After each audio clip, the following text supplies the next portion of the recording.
Yeah.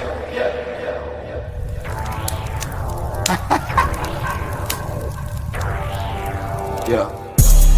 I know they mad for no reason. I'm holding on to change my life. Gotta move fast for a reason. I'm holding on to change my life. Huddling, I'm staring at charts until I retire. Yeah. Huddling, I'm staring at charts until I retire. Oh, 700K, I'm selling a Bitcoin. Haters mad, but they listen to this one. More profit coming to my direction. Yeah, you know me, I don't need a mention. I got the remedy, ooh, yeah. They don't just follow me, ooh, yeah. You say allegedly, ooh, yeah. You would subscribe to me, ooh, yeah. Staring at chart, drawing a line. Make a decision, you out of time. Huddling, I'm staring at charts until I retire. Yeah. Huddling, I'm staring at charts until I retire.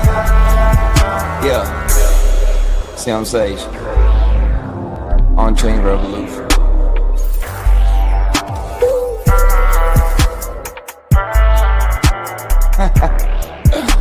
Done the stage. Boom.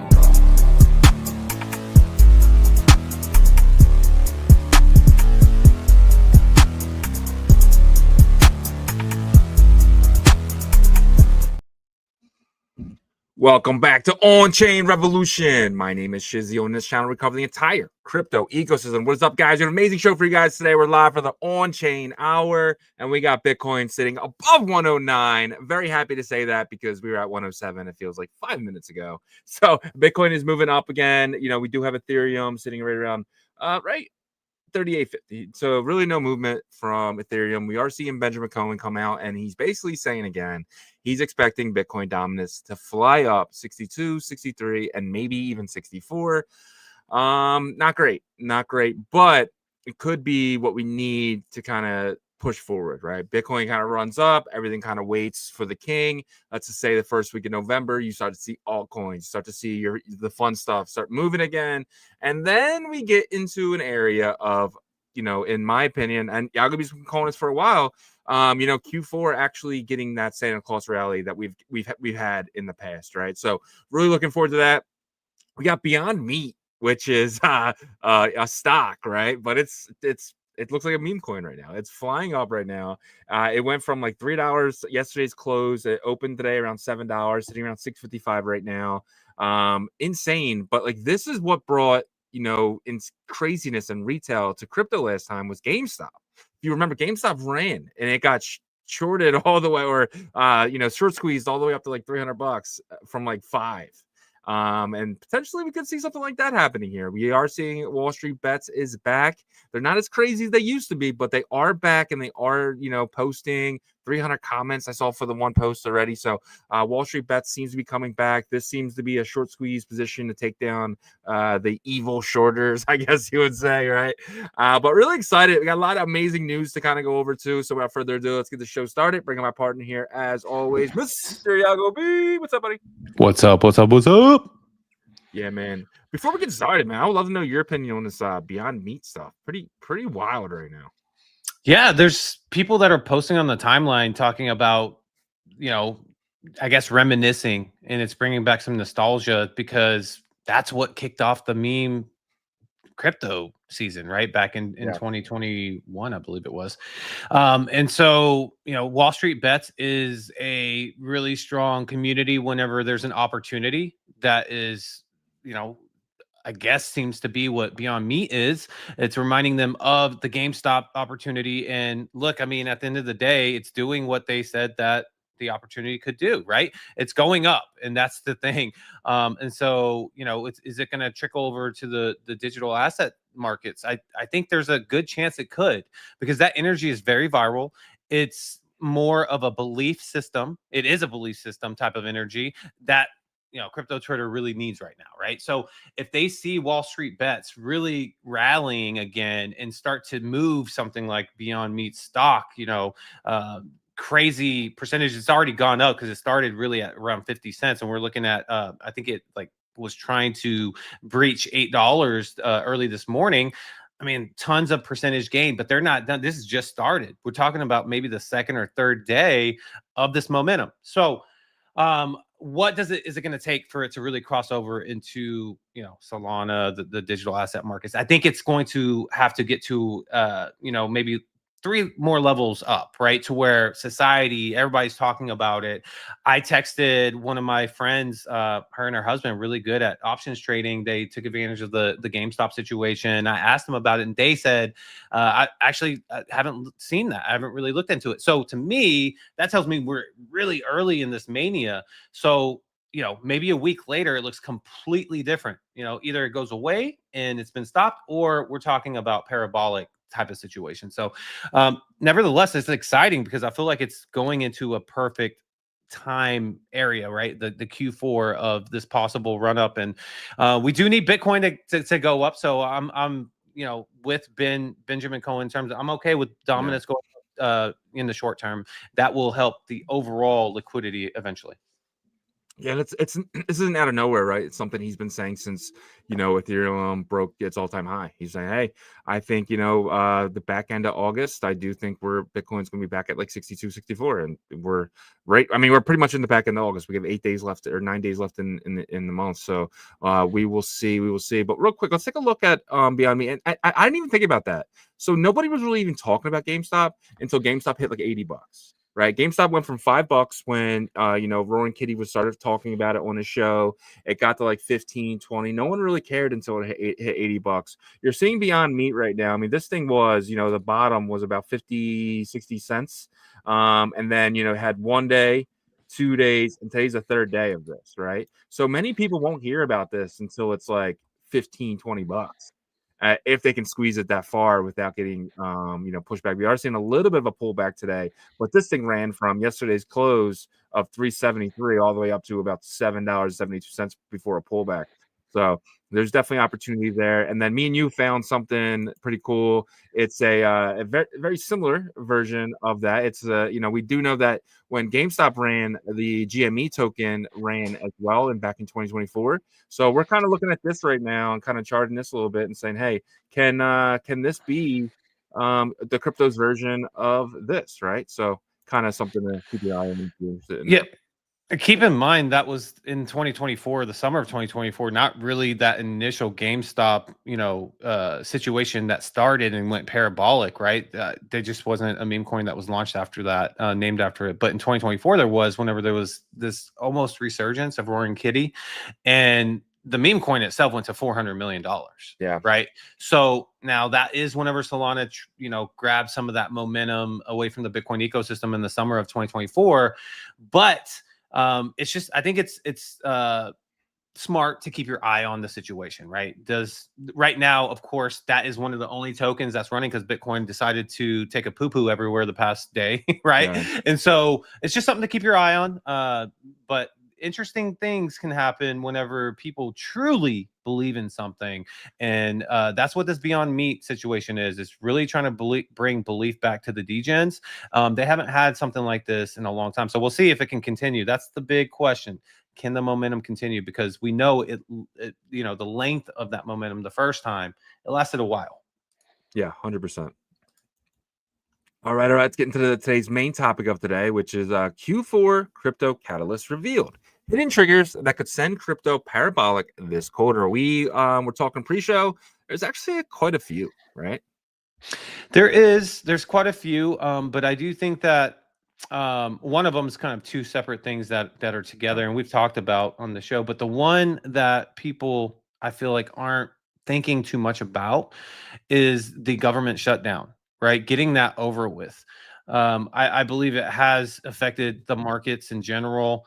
And so there, Polymarket, has the betting odds there, and one of the leaders is the 15th of November, which to me that sounds like forever.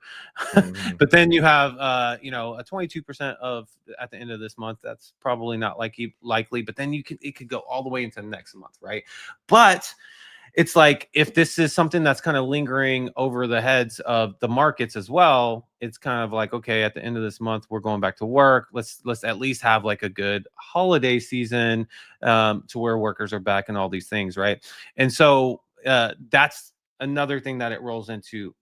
The holidays are coming up. And if you look historically, we haven't had too many bloody holidays, even in non-bull run years. So it's hard for me to imagine and picture us having just bloody holiday season, right? And then you can roll into the multiple rate cuts, which that hasn't had too much of a positive effect yet, but we know that they're going to continue. And then the big kind of question there hanging over our heads is the Fed going to go into QE officially, or are they going to wait till 2026? So we need an answer with that. And then the last one is the crypto ETF approvals, because those will be coming in bunches. And what is that going to do? What kind of effect is that going to have? And what time frame are those going to roll out? So there's a lot of catalysts there. I'll tell you that. And we're not really looking at them, because whenever things get bearish or bloody, it's easy to be kind of a poor me type of mentality. I'm going to go look at something else. Yeah, 100%. And we do get CPI this coming Friday, which is 2 days from today.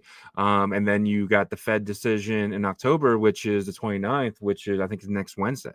Right. So it's like, it's one of those things where it's these two things right here alone could at least start this rally, this Santa Claus rally, or this holiday season rally, in to kind of get us into November. And December could be very bullish, in the sense of, if he comes out next Wednesday and says, hey, we're in quantitative tightening right now, which means the Fed is going into the markets and they're selling bonds. We're going to be stopped selling bonds into the market. We're actually going to pause. And if that happens, then usually what happens is they start considering to start the easing process of adding liquidity to the market, going into the bond market and buying debt back. Right. And that's usually a big deal, because they print money to do that. That money is created from thin air. Right. So they're going to come in and potentially start buying bonds up, which then people basically say, hey, we're going to dump our bonds and get into stocks. The people that have been in stocks are going to dump their stocks, get into crypto. Everyone goes kind of risk on once quantitative easing kind of starts. Yeah, I agree with that. That would be an exciting time if that actually happens, them announcing that, right? But myself right here has a great comment here. It says the best time to buy is when nobody cares. And that's what I kind of finished my previous statement off with, is like, people were saying, oh, it's bloody and all these things. I'm gonna go look at something else. That's exactly what I mean by that, right? So appreciate that comment there. By myself, I agree with you, sir. Yeah, 100%. Shout out to myself. Really appreciate you being here, man, each and every day. All right, so I got this article here. It's by this one guy. He's pretty awesome. His name, Ted Pillows. You follow him? Not like aggressively or anything, but like, I've heard of him. Yeah, I need to look more into him. Yeah, no worries. I got you. So he basically came out yesterday. He said, I'm exhausted. Why? Crypto is now fully controlled by a few major players with the insider information. Yesterday, we had a perfect clean breakout. We traded it perfectly. I spend 16 hours a day on charts and market data to help you all catch these opportunities, almost no sleep. Within a few hours, we made about 4 to 5%. Trump insiders were loading up shorts, which I flagged earlier, but the breakout was confirmed with solid spot volume. I finally decided to grab dinner. Suddenly, Trump again dropped negative posts and the entire market crashed. The negative post that Trump dropped was new tariffs on China will rise 155% on November 1st, which is 9 days from yesterday. So that's kind of what, we saw a huge upward candle. We saw 114, 115. And then by the end of the market close at 4 o'clock, we've seen everything back exactly from where it started. So he's basically saying here that this is insiders trading. This is exactly, they let Bitcoin go up so they can make more money with shorting it at 114. Do you think he's right here? Do you think we just have, insiders that are trading this that just don't care about the markets? They just are trying to make as much money as they possibly can. I mean, there seems to be a pattern that's going on here. Let it run up and then let's post a tweet, right? But who gets affected the most by that? It's going to be leverage traders, right? So perps and perps dexes and their users and all these things, they get hurt the most. Because if you're in spot, you're like, that's annoying, but I'm okay. You know what I mean? I know where this is ending up in the end. So you know, what needs to happen? You know, we probably need to start to form some really strong infrastructure, right, for regulation, and start to kind of put that clarity out there so the SEC's department that Hester Pierce is heading can do their job. And you know, it's unfortunate because the previous administration did a shit job, you know, of trying to be an actual clean cut regulator. And you know, they called themselves the cop on the beat, but they were anything but that. They were a bully that tried to really push people around and only let certain people kind of get wins here and there. But now we almost have the opposite, right? So I wouldn't even say opposite because the first one wasn't really doing their job. But what we do have is something that seems like infrastructure is coming in and all these things, but we need to get that done. And why hasn't that been completed, in my opinion, or my, you know, the question I have, I should say, because that needs to be done ASAP. So the SEC can do their job with their digital asset department or sector that Hester Pierce is leading. And we just need that, in my opinion. And until then, we're going to have more of this. And it does seem pretty shady with the posts coming out. I'm not going to lie, you know, and then dumps the market. So hopefully we can get this to stop. Yeah, but like we have Hyperliquid now, right? We have a decentralized area with as much liquidity as Binance, right? And there is no KYC. Like, how do you stop this? Like, you can't stop it. Like, you can't tell Hyperliquid, say, hey, we need you to KYC. They're going to say, well, we'll just block it. We'll just block use in the US. But we know VPNs get around that, right? So there is no stopping that. If somebody's sitting there and they want to put $100 million in Hyperliquid, there's nothing stopping them. Yeah. What will eventually happen is that people will learn these kind of ebbs and flows, saying, okay, Bitcoin's been running a little too hot for too long. A Trump tweet's going to come out because people aren't stupid. Yeah. You know what I mean? Like eventually they're going to get the flow of the volatility. I'm sure some people are actually banking, like good traders are probably making bank right now. Like, you know, you got the Frankie Candles, you got the crypto lifers, you got those people. They're probably making bank because what they're able to do is they're able to, you know, the good traders cut their emotions off and say, okay, I just scalped a 20% win. And I'm waiting for, you know, my next opportunity, and they'll go in and scalp another 20% win. After about 3 of those, in their mind, they're like, okay, I'm good until the next flush out, you know? And so some really good traders are probably loving this type of environment because if you hear them talk, a lot of them will say, we love volatility. You know, they love volatility because they like to scalp. So yeah, 100%. No, I agree. It's just we'll see what happens in the future, but I mean, for now we're kind of living in insider heaven right now, I guess you'd say, for lack of better words. All right, move along here. So we did talk about it a little bit, but Benjamin Cohen's coming out again. He put out a video yesterday, and he's saying that he's expecting us to hit 60% right now. If you look at Bitcoin dominance today, Bitcoin dominance is up. You are seeing it. Where is Bitcoin D? Okay, Bitcoin D is about 59.8. So it's about up 0.24 today. He's saying once we hit 60, it should move up very quickly to 64. So let me ask you something. From your knowledge, is he kind of expecting Bitcoin to run by itself, or is he just expecting Bitcoin to outrun everything else? So from what I've heard from him, it seems like he is expecting for Bitcoin to kind of run faster than the others, right? So run with And everything, but just be the leader. Yeah, okay. Exactly. Because I don't see any scenario at all to where Bitcoin is running completely by itself. It has happened like earlier this year, way early this year, but right now in the current situation of how the crypto sector works, I can't see it running completely by itself without them at least trailing slowly. So that's the scenario I believe he's talking about here. Yeah. Hopefully, you know, Ethereum can outpace Bitcoin. I'm not gonna lie. But we'll see kind of what happens. Bitcoin had its run, man. It went from, it's already doubled. I want to see Ethereum double next, but we'll see. Moving along though, we do got some bottom signals in the market. Actually, multiple bottom signals, but this is the first one. We'll get to some other ones later. But Layer 1 blockchain Kadena announced that it will cease operations due to unfavorable market conditions, halting all business activities and active blockchain maintenance. They came out with this big article yesterday. Some people on the timeline were saying someone on Hyperliquid took a short, hacked Kadena's Twitter account, and then posted this, which is actually kind of genius if you think about it.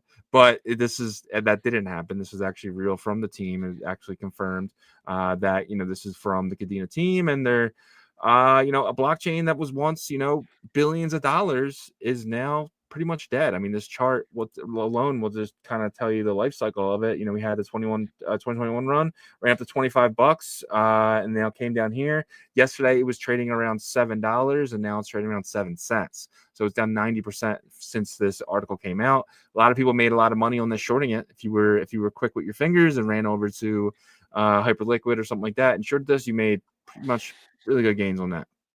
But it did battle back a little bit. How do you feel about blockchains now? Pretty much going to zero. A big one like that, you have to remember too, it came up in the hype cycle, right, of the end of 2021, I think, maybe early 2022.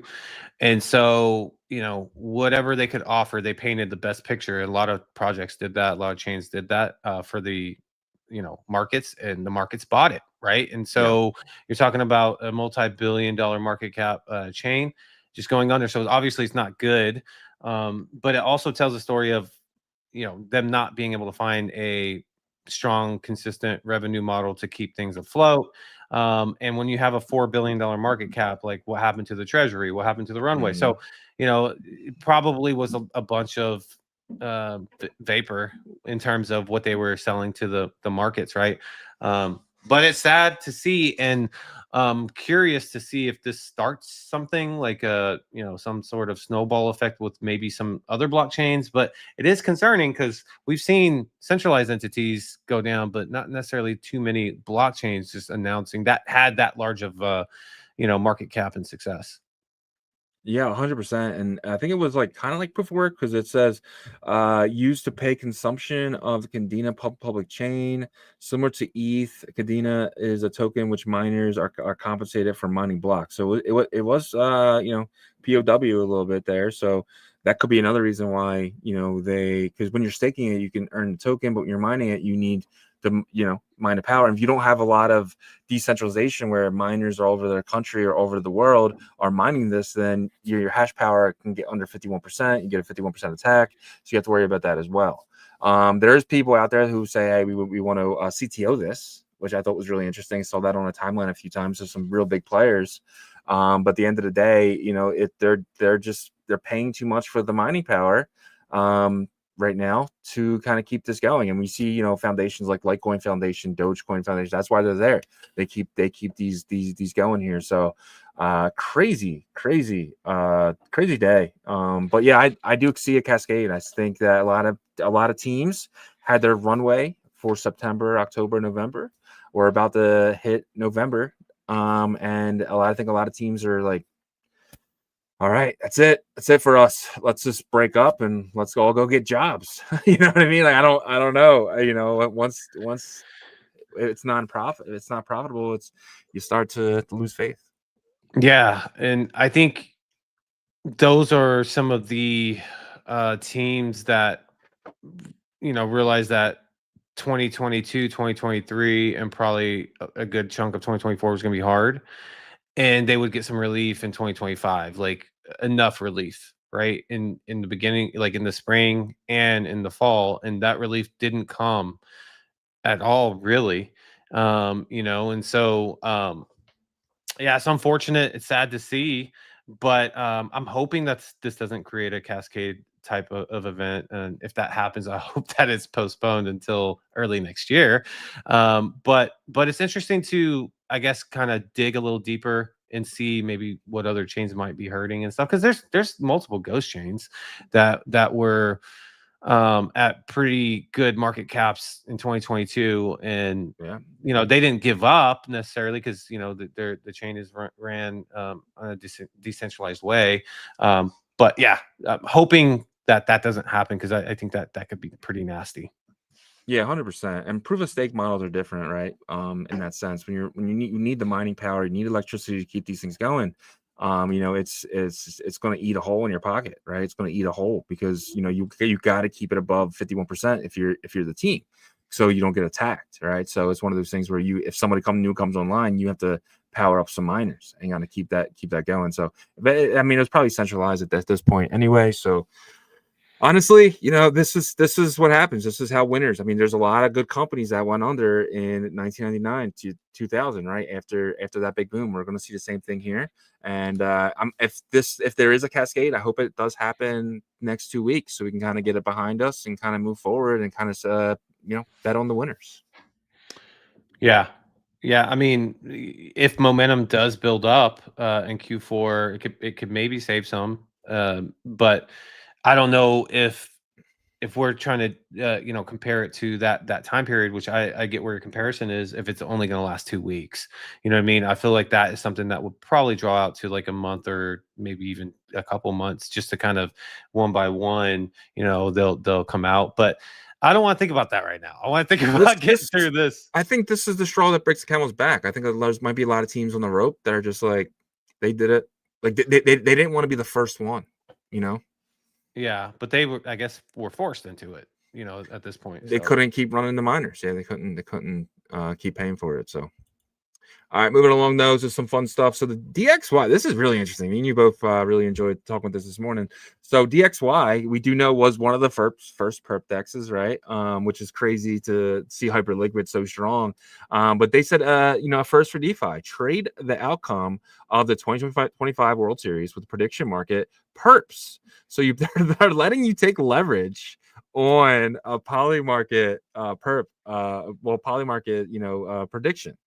How do you feel about this, dude? Now we can, not only you're going to win double your money, now you can 5x your money if you're correct. It seems a little dangerous.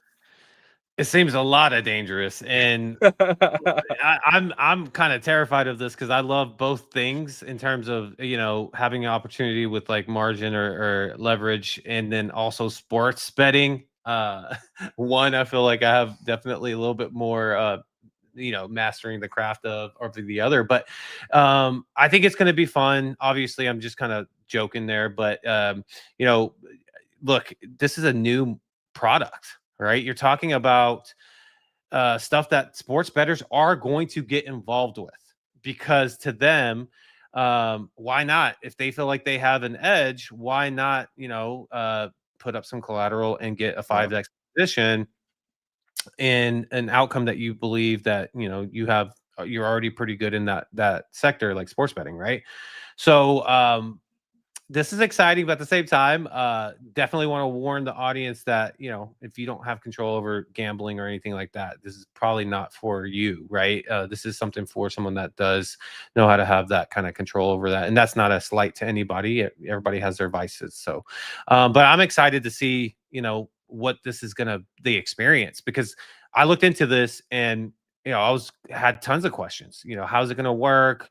And it looks like they're going to provide a 5x opportunity with leverage, and then what that's going to do, they're going to use an Oracle to pull live price data from Polymarket for a team. For example, if I think that the Dodgers are going to win the World Series versus the Toronto Blue Jays, then I would bet on, or I would take a long position on the Dodgers. But you have to remember, as the series is being played out, let's say the Dodgers take a 3-1 lead, then that price of betting on the Dodgers on Polymarket is going to be higher, right? So if I take it at my odds at whatever the price starts off with, and it goes up, I'm up on my trade. I can get out whenever I want. It's going to constantly get that live data feed, right?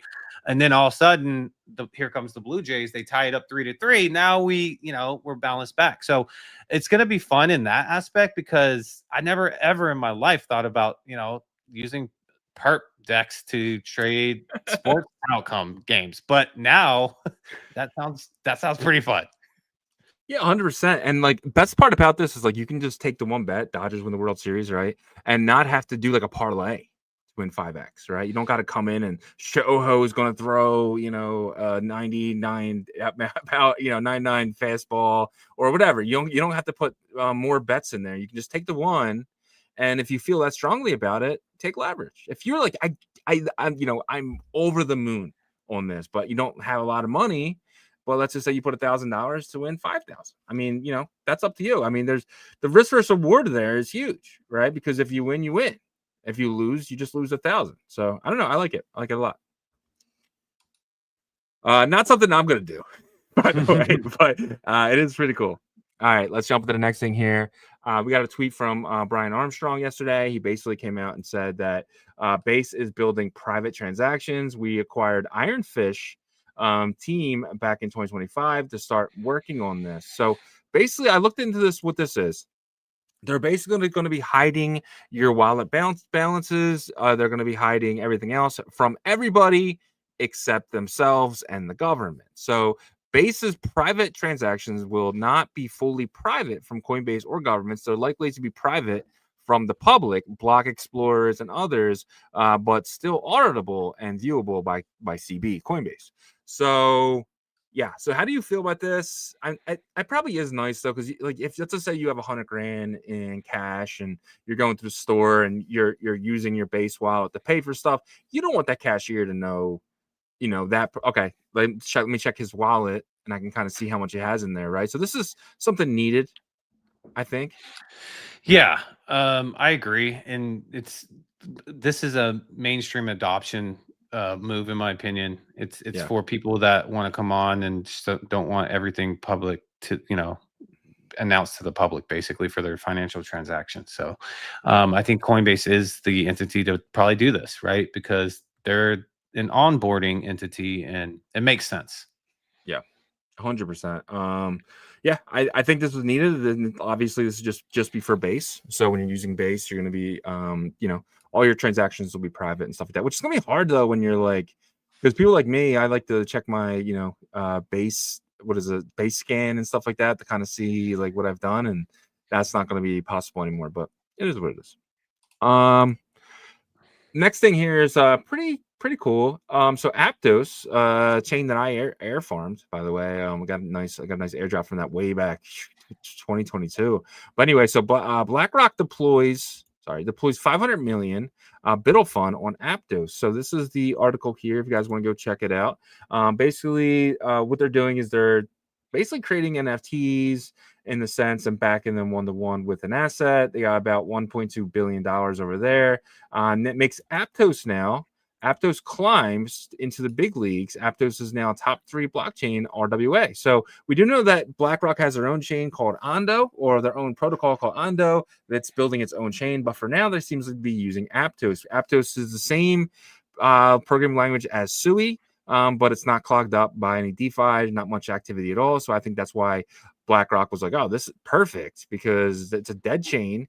And on top of that, there's a bridge from Sui to Aptos very quickly, right? So it's the same thing as like EVM to EVM. So and Aptos is you can go to EVM. So I kind of see them as like, hey, this is perfect for us. It's already there. We don't got to build anything, and we can start loading up our properties and stuff like that all on Aptos.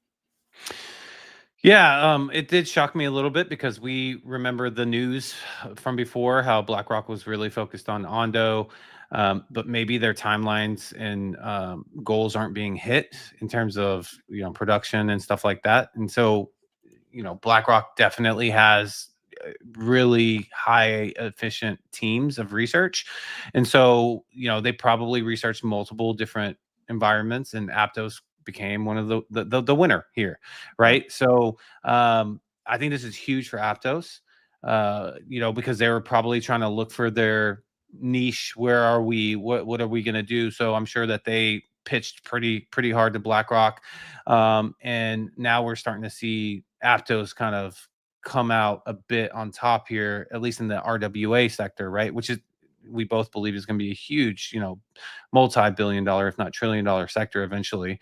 And so big for Aptos in terms of their holders and stuff. I'm sure this is going to help in terms of like, new investors and stuff, possibly as well. Probably not so much for like the DGen crowd though, right? Because Yeah. this is going to be more of a, which is solid for like long-term investors and stuff though. So DGen, not This so is much. 100%. This is where we need to go with crypto, right? This is some of the stuff that when you first looked at crypto, let's say 3-4 years ago, this is kind of what we've all seen happening, right? So it is kind of cool that it is happening in an era where, we probably only have 4 years, honestly, to kind of get as much done as we possibly can to kind of build the structure and prove that it works, right? Before we get real, people in there who don't like this stuff. So we'll see. Yeah, absolutely. And if BlackRock can't get it done, no one can. So. No, I mean they got everything. They got everything there. So all right. Next one is really interesting. Virtuals bridges AI, robotics, and blockchain to create agentic GDP, a new economy where humans, agents, and robots cooperate through capital formation and real-world data collection. So it seems like Virtuals wants to do something similar to Tau. Tau basically, you can set up basically things to do for people, and once they prove they've done it, they earn the Tau, right? It seems like Virtuals wants to do something similar here with robotics and AI, and to the point of they put out another article here this morning, and let me show this here. They said we recently started a gentle pilot of the first-person view video data collection with our friends at Virtuals. A longtime Prism X fans will be remember hearing about large-scale self-supervised videos. So they're basically gonna be paying you guys out if you guys are interested in doing stuff with that, if you work on robotics with them and help them build this stuff, they're going to pay you out in Virtuals tokens and stuff like that. So pretty crazy. Robotics seems to be, a few months ago, it was like, yeah, that's a pipe dream. So now it's like, oh, wow, this could be something pretty big.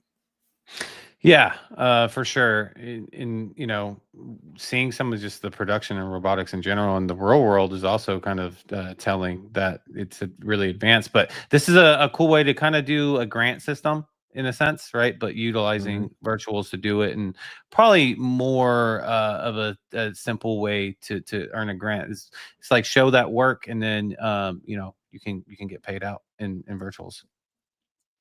Yeah, it seems like robotics this cycle is kind of like metaverse last cycle, where it's just like it was one of those things where it's like it seems really cool, but can you build it? And we found out last cycle with metaverse you can't. Like, I mean, even Facebook struggled with the Oculus, right? So it's just not one of those things where the society is not ready for it, and the technology is not ready for it. So it's kind of like, is robotics ready? I mean, we see like these Tesla bots; they're awesome, but at the end of the day, they're being controlled, right? They're not fully autonomous yet, in the sense of being able to think and do things. Usually have, like, they had someone at the Tesla event, they had one of those robots who were pouring drinks, but in reality it was just somebody just kind of guiding it, right, with pulling the strings in the back end.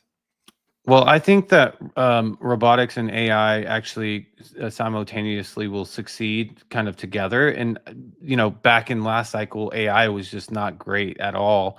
And so now, and it will help metaverse as well. So AI is obviously going to be a big part of each of those kind of pipe dream type of realities, right? And so they're getting better as time goes on. And as AI does continually get better, then robotics will as well. Because anybody can not anybody, but these companies could create like these robots that will just walk, and they have them now. They are way more versatile, I'll tell you that. Doing flips to come back up and all these things, and moving, walking straight, and if they fall down they can get up themselves. But incorporating the AIs, where I think they will really hit that next level, because now they can do some of the things that you were talking about, right? In terms of having kind of like this ability to not have like full cognition or anything, but like getting to that first step of that though, right? Being able to make a conclusion based off of data. And as time goes on and we get better with, the Willow chips type stuff and things like that, more and more that will be solved. And I think robotics will.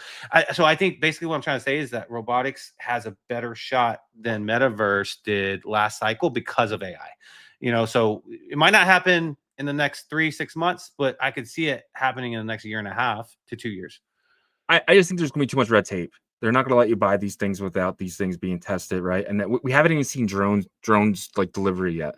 It's something that's still being tested, still working out. So I feel like we're 5 years away from you actually being able to buy a robot. I mean, that 5 years is quick, in my opinion, for that. But I think we're 2 years away from drone delivery from Amazon. I think, you know, once we see drone delivery, I think that's when we'll be able to kind of think past that and okay, robotics is a real thing. But until then, I mean, drone delivery should be easy. Just drop this off on this doorstep. Yeah. I mean, but we do have you know, self-driving cars and stuff. So the AI and stuff like that is definitely there. But I don't know. Either way, like if it takes 2 years or 5 years, you know, I Yeah. think that 5 year time period, like you said, it's not long. You know what I mean? It's not like it's basically it's not like this big dream that, you know, like metaverse. I felt like metaverse was that last cycle, right? And people were made to really believe it, and it just wasn't there. And it still hit, like, how many years later is that? Like 5 years, 4 years later, still not here. But now I Yeah. think AI can help that as well. Yeah, but you got to remember too, like, you know, with the self-driving cars, we're talking 6-7 years of testing, right? Yeah. Before you were able to even put it on. I mean, you were able to put it on, I think, this year or last year, right? So that took a long time, and it was tested, battle tested. You had these cars driving around the facility for years and years and years autonomously, but that's all as far as they can go. I feel like the robots are going to be needed to be, you know, all over the Tesla facility for years, and they're not even there yet, right? To kind of make sure that these things are not going to, like, you know, do dishes. Next thing you know, they kill a baby, right? So it's one of those things where you got to battle test these things. So I think there's a lot of red tape. So we'll see. All right. So the NHL, the National Hockey League, inks a first of its kind deals with prediction markets, Kalshi and Polymarket, allowing use of league trademarks for betting on games and events. This is the first kind. NHL seems to be, you know, one of the companies or one of the sports out there always trying to make a buck, because they are probably one of the lowest in the sense of, you know, revenue. But how do you feel about NHL now kind of opening the door to potentially the NFL, the NBA, and so on and so on? I expect it to happen. You know, these guys are going to take over, in my opinion, like the large sports books, because of, you know, I think they're going to have a quick, you know, dYdX plug-in, you know, to be able to, hey, you want to take leverage on this, you can do it here. And it's all about profit sharing, right? And that's what this is a really good sign for our space, though, because now these guys are thinking about, like, revenue so much. Mhm. This is such a big revenue play. And you know, you're gonna advertise in all of the major sports leagues. And you're going to partner with the best tools and the best, you know, now DEX platforms and whatever else plugins they have, because I feel like they're going to be, because this is testing as well for them. Like, what works, what Yeah. doesn't, you know what I mean? I have a feeling the DEX thing is going to work very well. You know, as long as they can get the Yeah. Oracle over and it's very sharp with the price, it's going to be a whole new market. So I expect NFL next, or NBA, NFL, the more popular ones, because, you know, let's be honest, like, probably not so heavy in terms of the betting on NHL versus the two other sports there.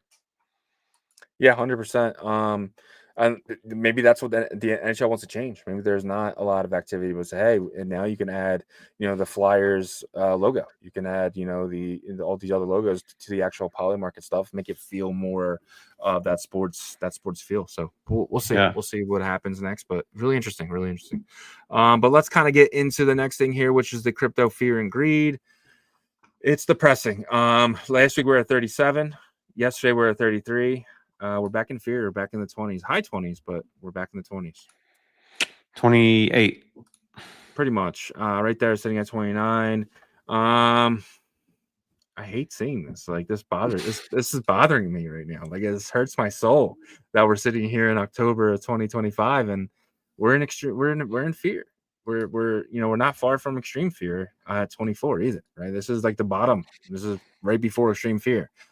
So doesn't feel good. Doesn't feel good at all. And we're noticing it all around. I mean, the numbers and everything is just, it's getting depressing, man.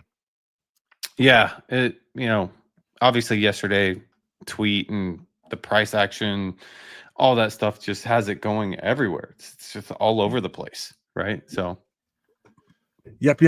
All right, let's maybe you can help us though. Maybe there's something in the charts that we can see. Maybe gets a little bullish here. Let's get into the Bitcoin price action and crypto bubbles. yeah, let's get into it. Before we do that, help us out on the YouTube side. Smash that like, sub to the channel, turn your notifications on, all that great stuff. On the X side, let's share the space to as many people as possible to onboard as many people to our space as possible. And then same thing with Abstract, Twitch, Kick, and Rumble.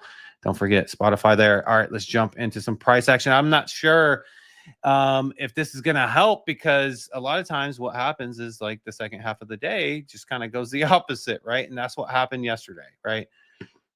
As you can see, we had that big pull up yesterday, only with, you know, for that tweet to come out and then dump that. I mean, that was kind of this morning too, I think, with that tweet, right? So it just carried over, but you can see, you know, that the dump basically took away everything that we built up with this green candle for Bitcoin, right? The fact that it didn't have a continuation bleed out, though, that's a good sign. But let's see, you know, I was talking to Shizzy a little bit yesterday about, you know, once this was kind of forming, that you know, this could be us kind of going into a sideways action instead of the uptrend, which was very tricky, because, you know, for a lot of people that trade the hour chart for entry, you know, they could have felt like, okay, we went directly into a trend change. But a lot of times what happens whenever, especially when there's an aggressive trend that formed, you know, you will have a sideways before that trend switches back. And so I believe that's what we're in right now, because it obviously isn't a continuation yet of that initial sell down that we saw there, right? So let's see how today plays out on the hour chart. It looks like, you know, we're trying to eat up some of that sell down that we had, right, the last hour, right? And so some buy pressures coming in. It's looks very weak. We have officially switched momentum on the MACD. You can see the blue line crossed over there. We have reached into overbought territory, and right now I think it's really important to see how we react here. Do we have continued weak buy pressure? If that's the case, then expect for us to have like a weak session here, buy session, and then go back into sell pressure eventually, right? So let's check some support and resistance levels, and we're going back to about 5. Let me see if I can get that same. Perfect. Yep, about 5 a.m. today. So this is data going back to 5 a.m. this morning on the hour chart for Bitcoin, and it looks like the resistance is definitely winning the battle here. Low volume though, so it's not, that doesn't mean too much, but right below that resistance is up, and then you get support to kind of come in and catch it right after that. Below that, we looked a lot more balanced, right? In the higher volume areas though, this 108, pretty much the 108,000 level resistance is winning that, and that is a higher volume area. So hopefully we don't get back to this area, because I feel like if that happens, we could push down further as resistance kind of wins the battles in the lower areas there. We really want to have some big, large buy bids come up in these thin liquidity areas right here and push us up above.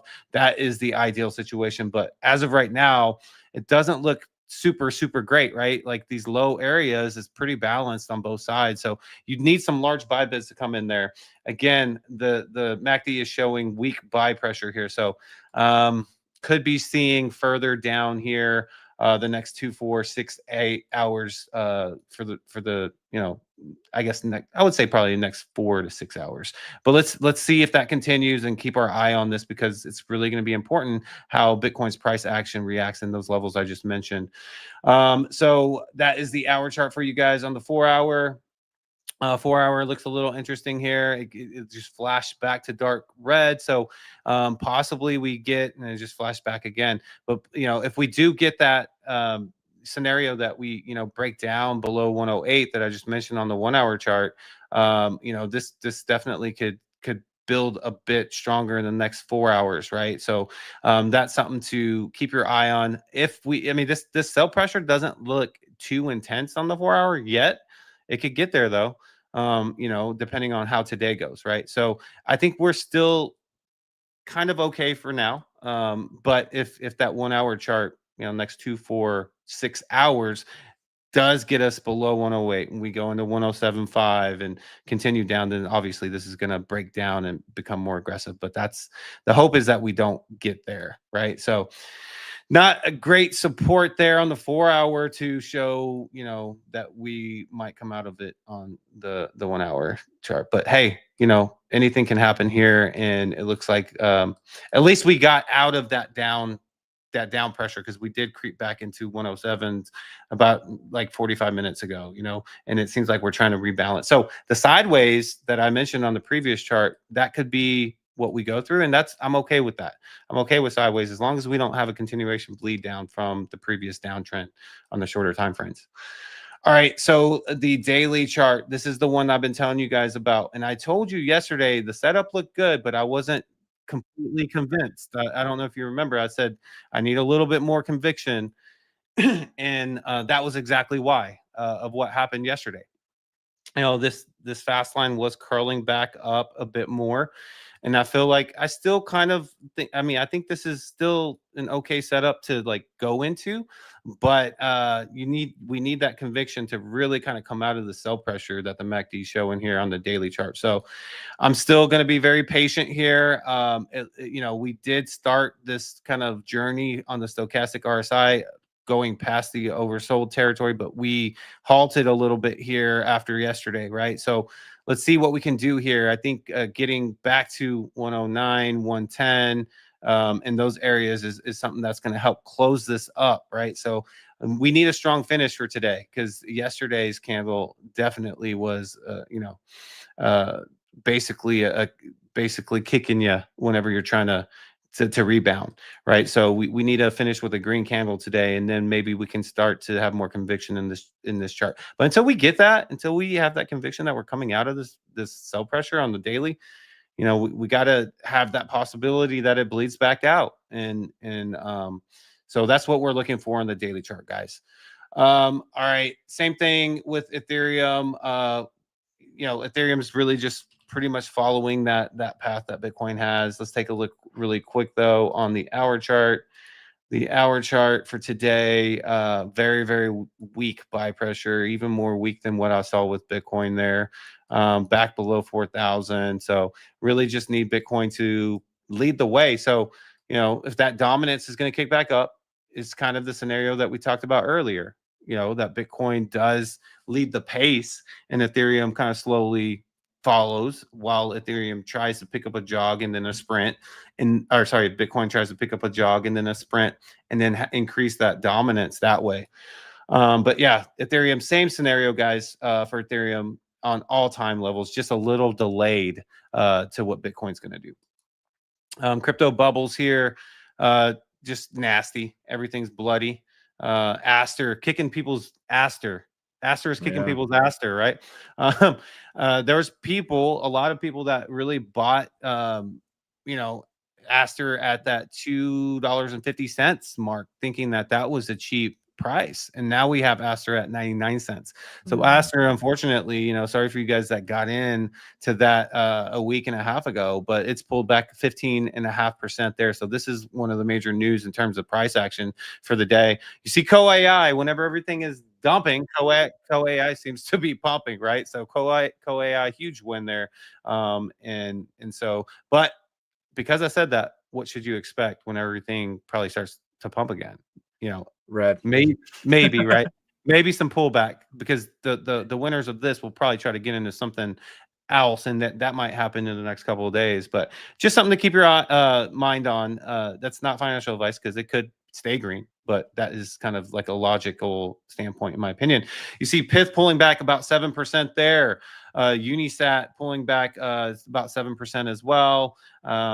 XPL, the plasma chain, pulling back, you know, almost 10.5%. Pump pulling back 8%, and then Aerodrome pulling back 8.5% there. So, you know, it looks like a pretty sizable pullback on average. You're looking at about 5 to 8% across the board, and this kind of stinks, because it's like some of the trenches were heating up, and you know, these things were happening, and then Bitcoin says, "Nah, you guys aren't going to have fun." But yeah. You got Ondo pulling back 7% as well. HBAR pulling back about 6% there. Let's look at the top 200 here. Pepe is winning again. It's a meme here. It is up here about 13% there.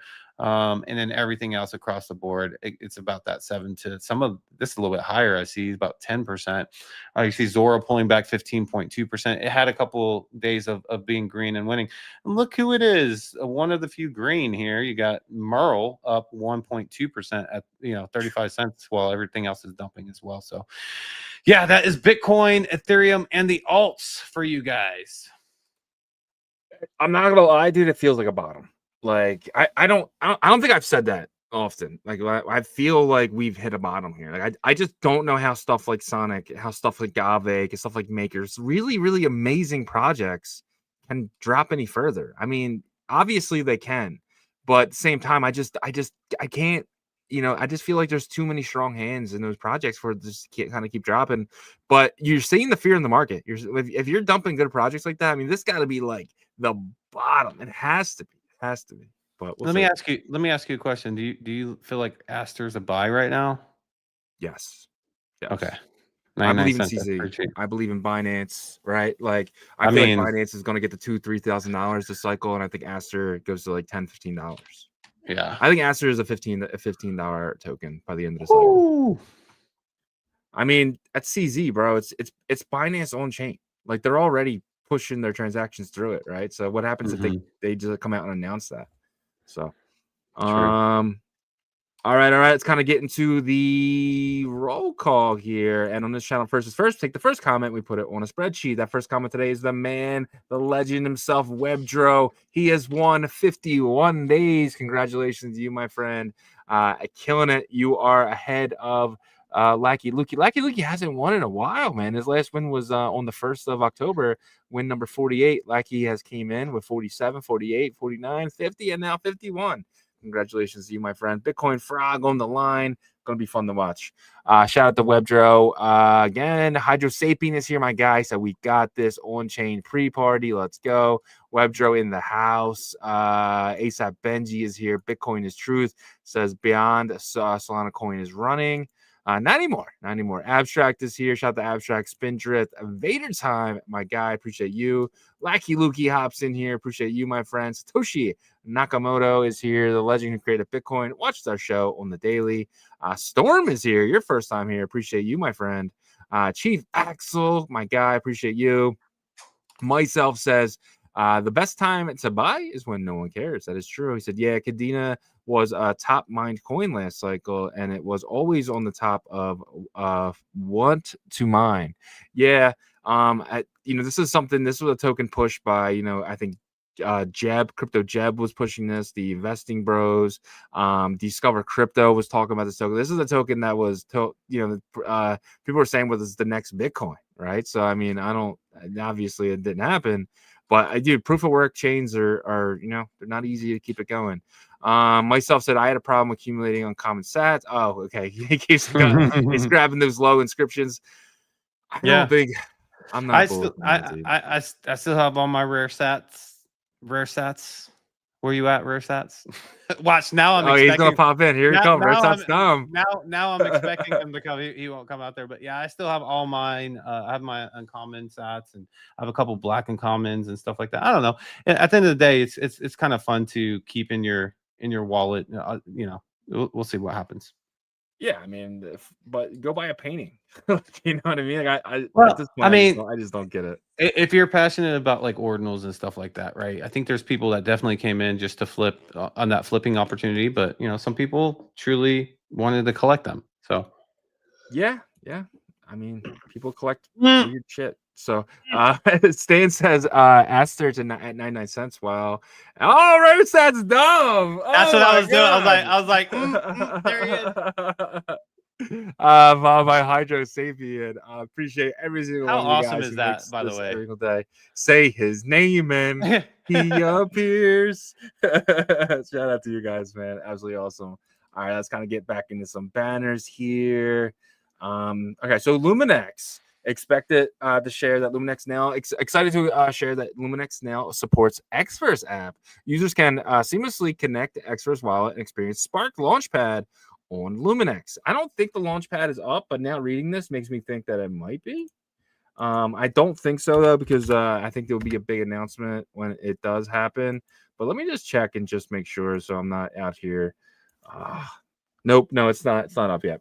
So, but anyway, this is something that I wanted for a while. I hate signing into these web wallets because it's just annoying. I want to use my one wallet. I want to connect to your site when I want to use it. I want to disconnect when I'm done. That's just kind of how I play. I don't like using these web wallets where you're forced to create and deposit and all this bullshit. But how do you feel about Xverse really kind of being the leader here with Spark? Yeah, I'm glad that they did this because most of their user base is like wants that same user experience. So I'm pretty sure they got some feedback and realized that, hey, this could maybe set us apart early if we're one of the first platform launch pads that allows this, because the other ones do the same thing. So Yeah. I think it was a smart move, and kudos to them for that.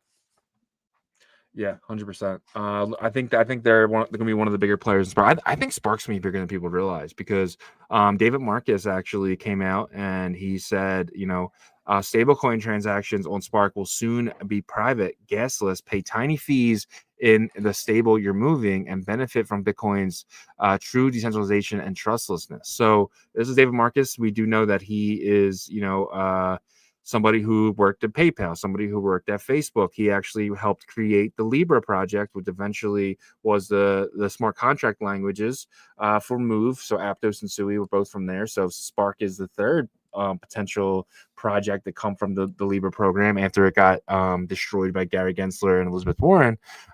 So this seems really cool. They want to do, so basically Spark was built as a payment solution, but so they said, hey, let's not stop there. And Ethan, David Marcus's son, basically said, I want to create some fun over here. Let's do some meme coin stuff. Let's make our blockchain do everything. And so David Marcus is kind of working with the payment solution, and Ethan is kind of working with the degens over with Flashnet. Yeah, and I think that was really big that he came in and had that influence, if that was what happened, because I don't know if many people are thinking this way, but I sure am.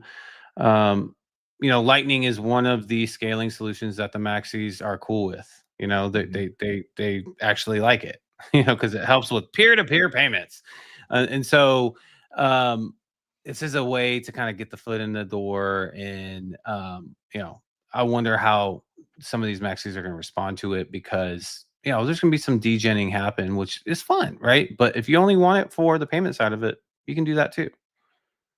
Yeah, 100%. And the way Spark works is Sparks are basically just channels inside the Lightning Network, and they're using the Lightning Network to actually, all the transactions will be done on the Lightning Network, but where they land at, they're landing on basically these Spark, nodes, right? So these Spark nodes are going to be they're running inside the channels, and you're basically, when you're doing transactions, you're using Lightning rails when you're sending and receiving, but everything else is going to be, basically indexed from these decentralized nodes that actually keep the whole Spark network up and running, in the sense of this transaction happened, right, for the stuff inside for stablecoins. But the actual Bitcoin that you're trading, you're using the UTXOs to kind of do everything, but it's going to be on the Lightning Network.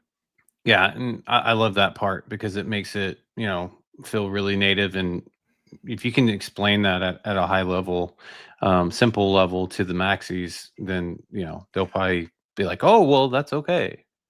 Well, Bitcoin Season 2 had an episode with Ethan, David's son, and it was actually really good. That's kind of how I got my knowledge from it. When he explained it, that's kind of what I got from it. He's basically, they're just putting nodes inside the channels. That's all it is. And the nodes are able to read everything that's happening. The nodes are really just indexers, but they're called nodes for the sense of, decentralizing it, and everyone who's going to run it, you're going to earn the Spark token as a reward for keeping the network decentralized. So. Yeah, I like the approach. Yeah, man, 100%. All right, move along here though. But on Bitcoin L1, things are not looking too pretty. So let's take a look at it. This again seems like a bottom signal to me. Zero sats. I mean, dude, look at these blocks. Barely anything in here. This is over last night, right? I mean, this is, you can pretty much, put a giant picture of yourself in here for like $2. at this point. This is getting kind of scary. There's no transactions happening on L1 right now, like almost none. Besides like the Bitcoin from peer to peer, right? But how do you feel about this? Could this be the best? I mean, it can't get any lower than this, or do you think we have some time still before we kind of push up? Well, obviously the market needs to get more bullish, right? And people will start to have their creative juices come back to them and start to mint things and start to launch things and stuff like that. But yeah, I do think it's one of those indicators you look at and say, well, how am I going to feel tomorrow? Yeah, that's honestly how, I felt like emotionally, like this has been the most volatile. You know what I mean? Like, I feel like a manic person because it's like this is how they feel is like they're like bipolar and all these things because they're happy 1 second, they're like, what the heck is next? Everything's fine, and that's what we're going through right now.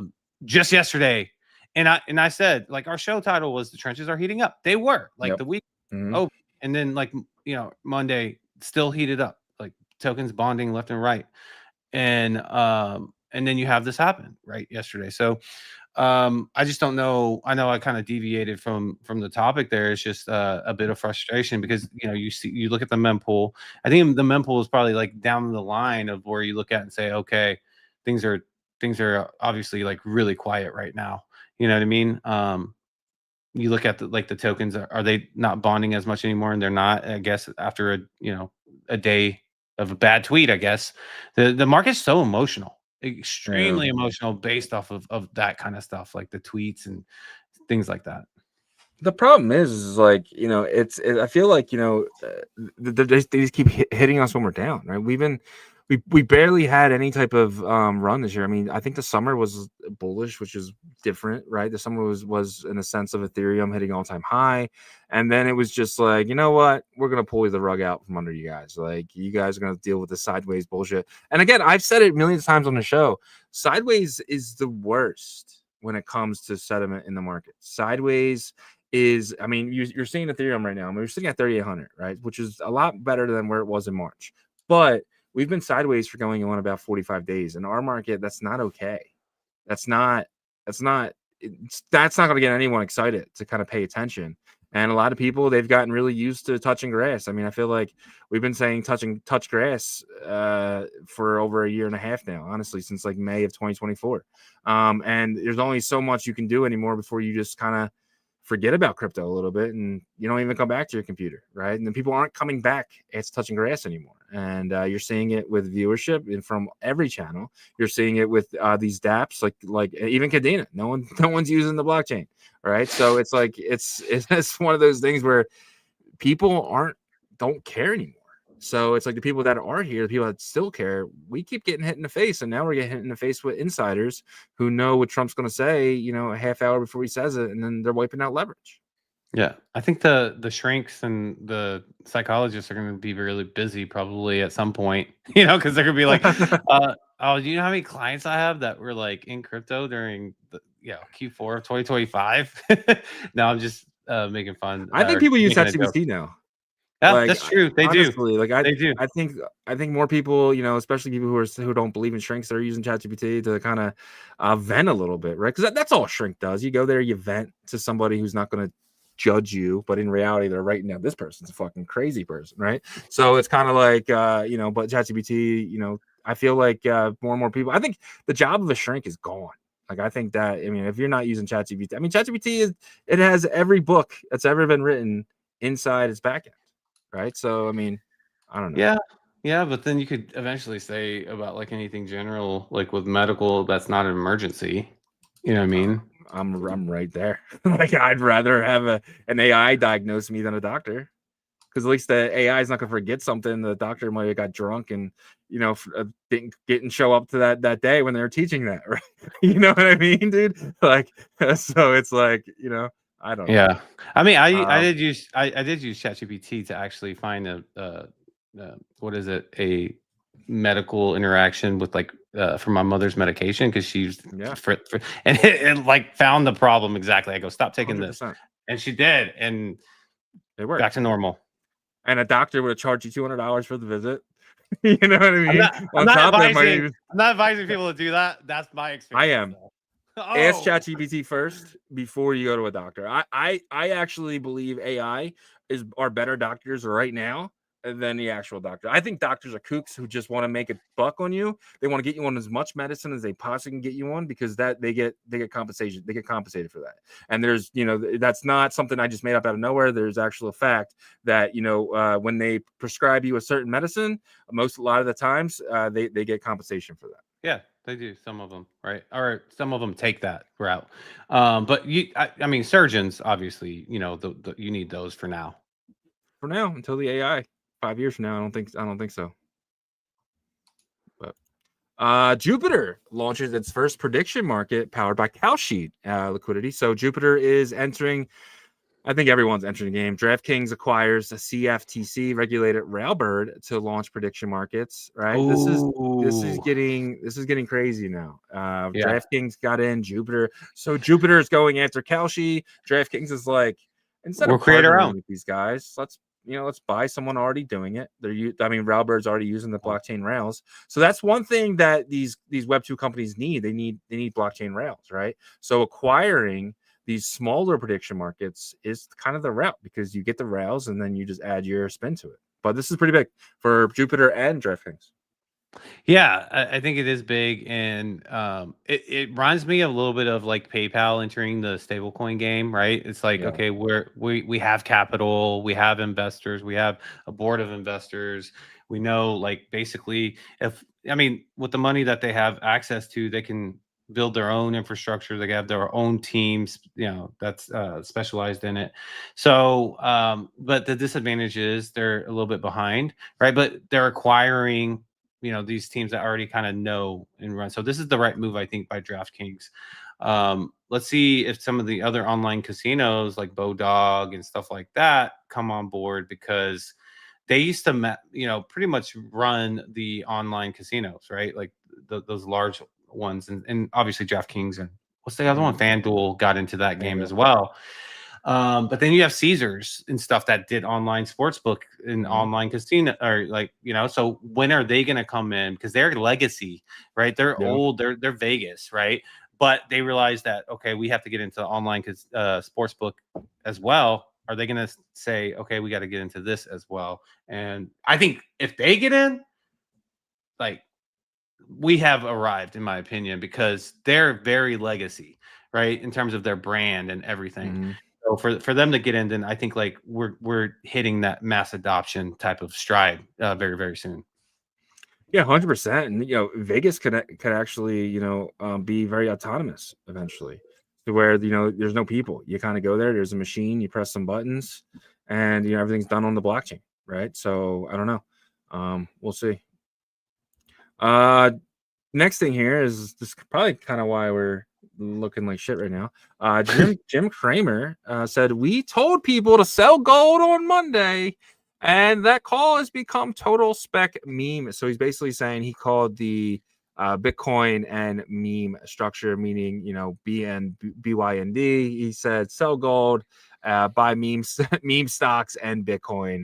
How do you feel? Do you think this is going to be something we look back on and say Cramer did it again? Just trade against them? Or do you think that he might be right here? Because part of me thinks that it might take time, but he might be right here. I don't think the world will allow him to be right at that specific moment, but I think that this statement eventually is right, because that's what I believe as well. But I don't think it's going to be just an easy layup play. I think it's going to be some sell off for gold this day, and then Bitcoin has a nice day, and then kind of back and forth a little bit, and eventually Bitcoin will catch its stride. Yeah, I agree. I agree. All right. BNB got listed on Robinhood this morning. They got listed on Coinbase last week, or it got added to the listing sheet saying it will be listed. But Robinhood again came in and kind of front run Ethereum, Coinbase again, and added BNB. But Is it weird? Like I still find it weird that it wasn't on there already. I mean, they have Cardano on there. But why do you think they're all going after these assets now? I think because the previous administration and the leadership of the SEC didn't trust China or trust Binance. And actually, I think it was probably a personal thing. You know what I mean? Mhm. And I wouldn't be shocked if there was like this, silent understanding that like if you listed BNB and you're a Western centralized exchange, you're putting a target on your back. Yeah. Yeah, I could definitely see that, honestly.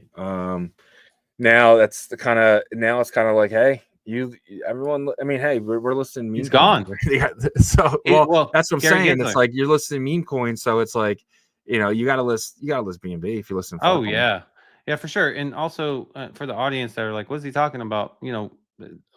Again, this is kind of my own thesis that I put together, so take that with a grain of salt. But I mean, Gary Gensler interviewed with Binance and didn't get the job, right? And so someone like him is going to take that personal, keep that close to him. So yeah, 100%. Yesterday we talked about the Alpha Arena or blockchain arena, where you gave these AIs basically $10,000 each. And I kind of want to give an update on that because it's still really interesting. So let's jump right into it. This is all live stuff that's happening. You're seeing this purple one here, which is, I don't know which one this is. Okay, it's Queen 3 Max. It's the only one. Okay, DeepSeek is right there too. So there's two of them that are in profit, while Grok and all these other ones, Claude, Gemini, and ChatGPT getting its ass whooped, down about 66% down. But how do you feel? How do you feel about this right now? What's the name of the purple one? The purple one is Queen 3, QWEN 3. Queen. Okay. Queen. Dude, if this is what is that a Chinese AI? I wonder, because DeepSeek is. No idea. DeepSeek is, right? And so if that's the case, both the Chinese AIs are winning. China #1, bro, even in AI. So I'm looking that up. Let me see. Hold on. Quinn 3 is by Chinese technology giant Alibaba. So you got DeepSeek, you got Quinn 3 in the lead in crypto AI trading. And so, man, is that a statement? To be fair, one that I guess you probably should have anticipated. Grok, being attached to crypto Twitter, is number 3. But who was coming in dead last? Who's coming in? The one I use every single day of my life. Why do you think that is? Like, I mean, because they're looking at about a 64% loss right there. I think those ChatGPTs, I think the ones that are used more are doing worse, because I think they're taking too much like human, they got too much human information data, so they're trading like a human. Wow, these ones are not. Like, who the hell uses DeepSeek or Queen 3? Right? These are just, I mean, so it's me like, now. Yeah, I might start, honestly. I'm gonna give all my money to Queen 3 and say I'll be back in a year. I'm gonna just test it out with like basic steps. What do I buy? No, honestly. Or you can kind of follow it, right? Because all the trades here, you can kind of see the positions and the completed trade, so you can kind of see what is happening. Can I click on this stuff? No, I can't click on anything. But yeah, it's pretty nuts. Really cool. Who do you think wins? Because I mean, ChatGPT is down now, but just like Rasmus said, you only need one trade. You're back in it. but I think they're trading the same assets to make it fair, right? So up here, 1, 2, 3, 4, 5, 6. These 6. Okay, so China. I think China is going to win. I feel like this is kind of like the F1 races. Yeah. I don't know much about them, but the one thing that I learned is that when you take that early lead, it's really hard for you to catch up, right? Because they're winning in a really hard time to probably trade Bitcoin in XRP. Yeah. And so when it becomes easy, I imagine that they're going to have an aggressive push up. So, and it's AI, so it's not like humans can like revenge trade. You know what I mean? So like revenge trade, not like majority of the time doesn't work. But if you get lucky and you hit like on one of those, like you can, catch up. But yeah, so I expect one of those Chinese AIs to win, honestly. And I'm gonna look those up. I'm gonna look up those AIs. And look at this too. They actually come in and they actually like post. So Grok 4 said, my current, or Claude now, because it just changed, holding XRP with a small unrealized gain and Doge. So it's actually telling you what it's actually doing. And it keeps changing. So Gemini down 56%. It's actually talking to about, this is really, really awesome. This is game changing. It is game changing. And I don't know what happened to Alpha Arena, because they have a token. They actually launched this on Pump, and that's what I'm looking at. This is Pump.fun. I mean, their market cap like tanked big time. So I don't know. The dev bought, I mean, constantly. So yeah. So I don't know. Maybe people feel like this is just a LARP, or do they have the actual wallet addresses? That's something that we should look into that, because honestly, if this is legitimate, I mean, they're doing some awesome market research. This is R&D at the end of the day, and also, are they creating products? Are they creating this, these AI bots that they're going to be usable for people? That's a thing, right? We got to make sure that but they're actually doing it. It's not just somebody in the back end just doing the trades for them, right? Off what they want, what they want, and actually them doing it themselves. But we'll never know. Well, in my opinion. But all right, $6 trillion Fidelity says Bitcoin and crypto, Bitcoin and crypto are becoming central in their conversations with clients. So they have big clients. I mean, these are some of the biggest people in the world, the most richest.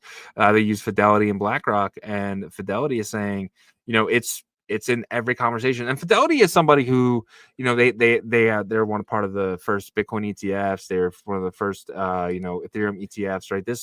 These are crypto people. They were buying Bitcoin back in 2013.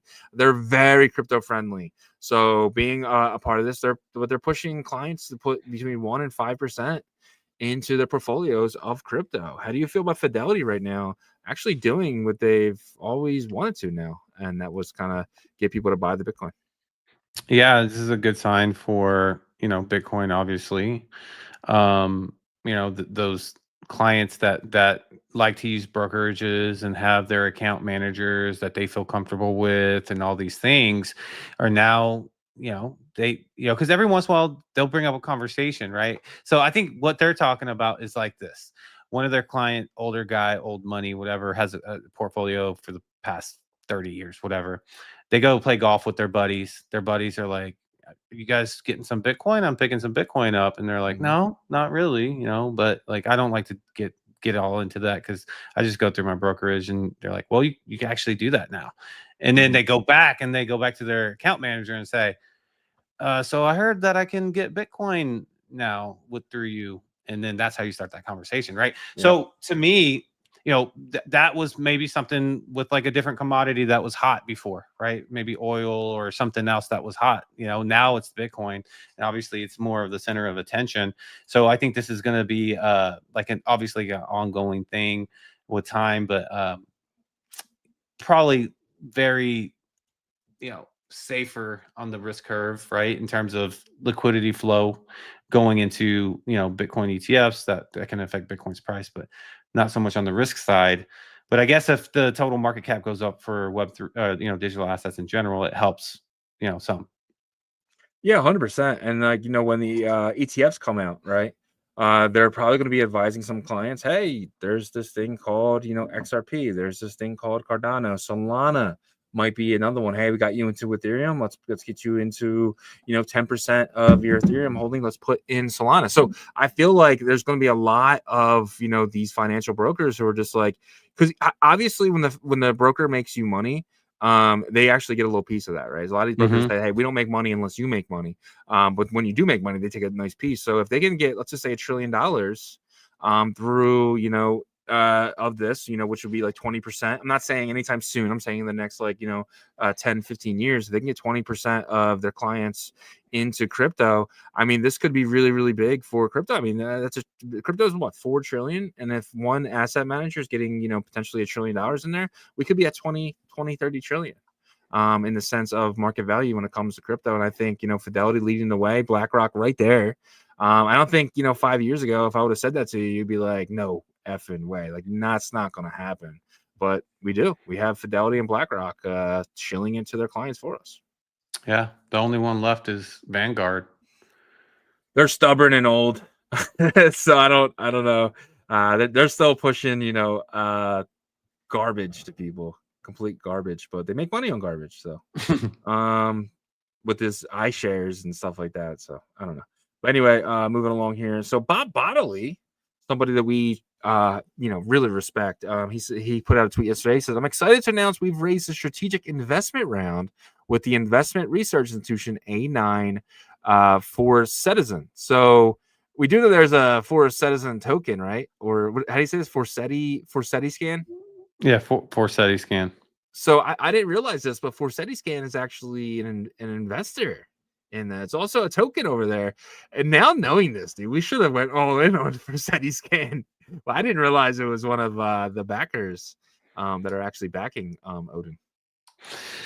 Yeah, I didn't either, but it makes sense that they had that crazy market cap now, right? Yeah. So I guess there's some, backing to that, and maybe some of the insider Chinese Telegram groups, figured that out earlier, and because I think at the highest that I saw that thing was like at 40 million, which to me is absolutely right now. Oh, is it at 47? Okay, so maybe it was a little bit higher. Or maybe I just hadn't looked at that or focused on that one. But I mean, you and I remember this thing when it was $100,000 market cap, right? Yeah.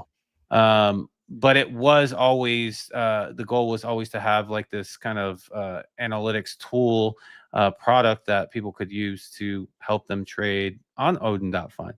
And we had the pleasure of interviewing someone from Lewis from Omnity yesterday, and so Omnity is kind of like the plug, I guess, or like the surge protector that plugs in a lot of these things with apps like Odin.Fund with the ICP Bitcoin node and all that stuff. And so the question is how big can this ecosystem grow? We're hearing about FORSETISCN. That seems to be like this platform. What else is there going to be? That's where I think like does the question comes in.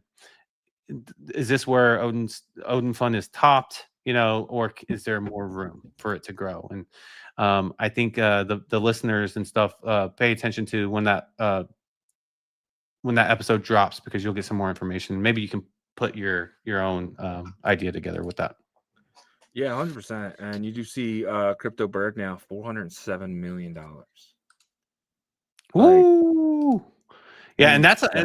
pullback. That's a pullback too, because I think the highest I saw that thing was at 500 million, which, by the way, wild, because Solana hasn't had a $500 million market cap token in probably since Trump. Yeah. So, yeah, man. But yeah, so congratulations, Bob. Congratulations, Odin. Congratulations all the users, really, because you guys are the ones who really win from Odin. Kind of keep building. Bob's looking like a winner right now, especially when it comes to the runes. He's one of the few. I mean, there really has. I mean, if I was going to ask you who are the top 3 winners in runes, who would you say? What do you mean, like platforms? Just in general, the biggest 3 winners, right? Like platforms, or I think Bob Bodily is number 1, right? No, even I think he's even bigger than Odin. Bigger than Odin. Like, okay, I think because Bob's somebody who wanted, he was on ICP first, and then he went to the Bitcoin, and he, like, everything that he's imagined has come to fruition, right? This was an idea in his head, and now it's a product making millions of dollars. Yeah, I think that he still wants bigger, but I agree with you in terms of what right now he's probably the biggest winner. Yeah, I would think so. I don't know what the cost was for the exploits and all that stuff, but I do know like the revenue. I don't mean by money. I just mean by like you looking accomplishment. At, accomplishment. Yeah, 100%. So I think Sats Terminal is a big winner too, because they pull a big majority of the total runes traded volume. Like, they are the leader with that. In terms of I think Bob Body's got to be right there, if not a little bit higher, just because he's been able to do what he's been able to do without the major players really kind of helping him the entire way. Right. And so that's why I think it's so impressive.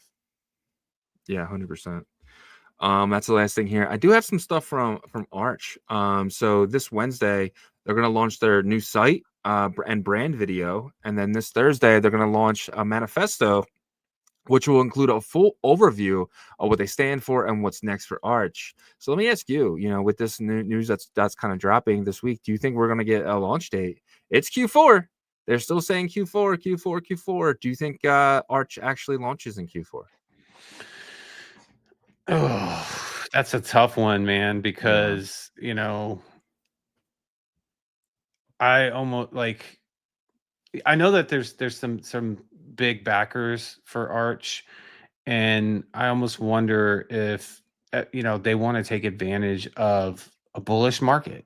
Because it's like you put in all this work, you put in all this. I mean, because there's been a lot of work done, and just to launch it in a market that's like not bullish would not be a fun situation for anybody, the investors, them, or anybody, right? So I'm starting to understand a little bit more of the waiting for better market conditions. Typically, I think that's a cop out, but that's what's making me hold back to say, okay, I think they're going to have a Q4 launch. Now, they could still launch in December because I feel like I said, I don't think I could see a bloody holiday season. So at least they would get that. So we'll see. It's going to be interesting. I'm going to look out for that announcement. Yeah, 100%. All right. Let's kind of get into our next thing here. So every Wednesday, we're lucky enough to have the great guys from Sats Terminal. They are out there right now. They're building. They are attending events and stuff like that. But today we're lucky enough to have someone new from the team kind of join us. So without further ado, let's bring in Aidan. Aidan, welcome to OnChain Revolution. Thank you so much for being here. Oh, great to be here, guys. Nice to meet you both. First time on the show. So looking forward to it. Absolutely. Super nice to meet you as well. Just wanted to kind of give you a chance maybe to introduce yourself to our audience and give a little background on what your role is there at Sats Terminal. Yeah, great. I just joined the team recently, maybe just under two months ago.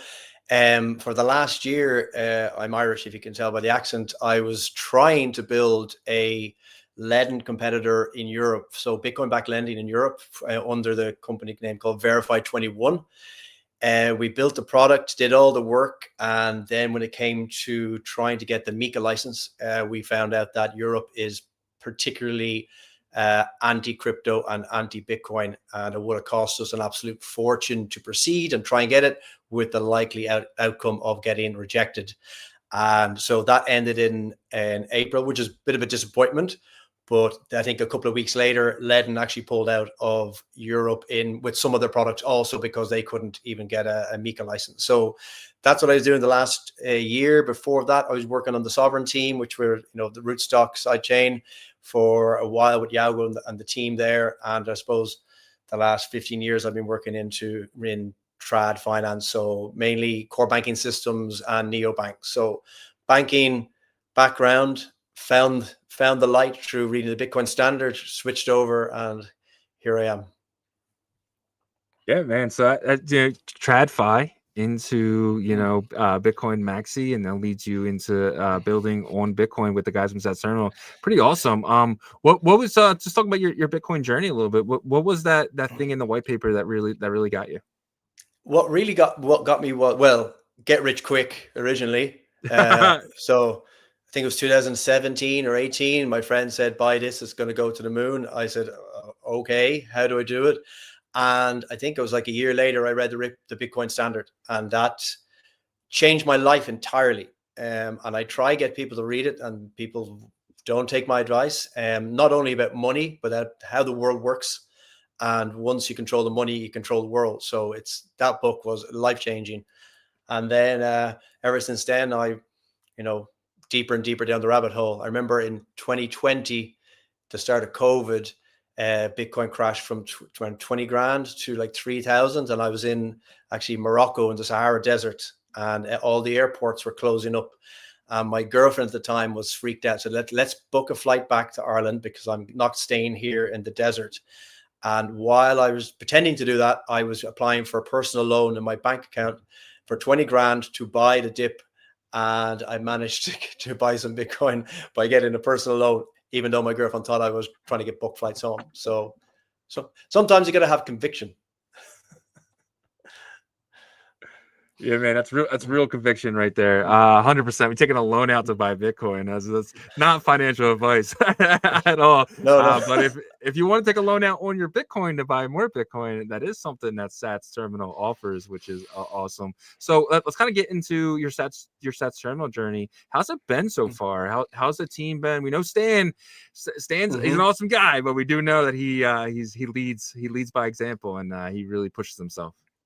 Yeah, workaholics. The guys are cooking the whole time. So I'm just back from San Francisco. Actually, we spent a week there, 4 of us in an Airbnb in the middle of nowhere, just to go through a bit of everything: branding, product, roadmap, culture, and really kind of just some things you can do in face to face in the same room that you can get done like a million times faster than remote, because the whole team is remote, but getting in the same room, meeting people, going out for a drink, having dinner, it really bonds the team, and you can like make decisions fast. So that was a great week.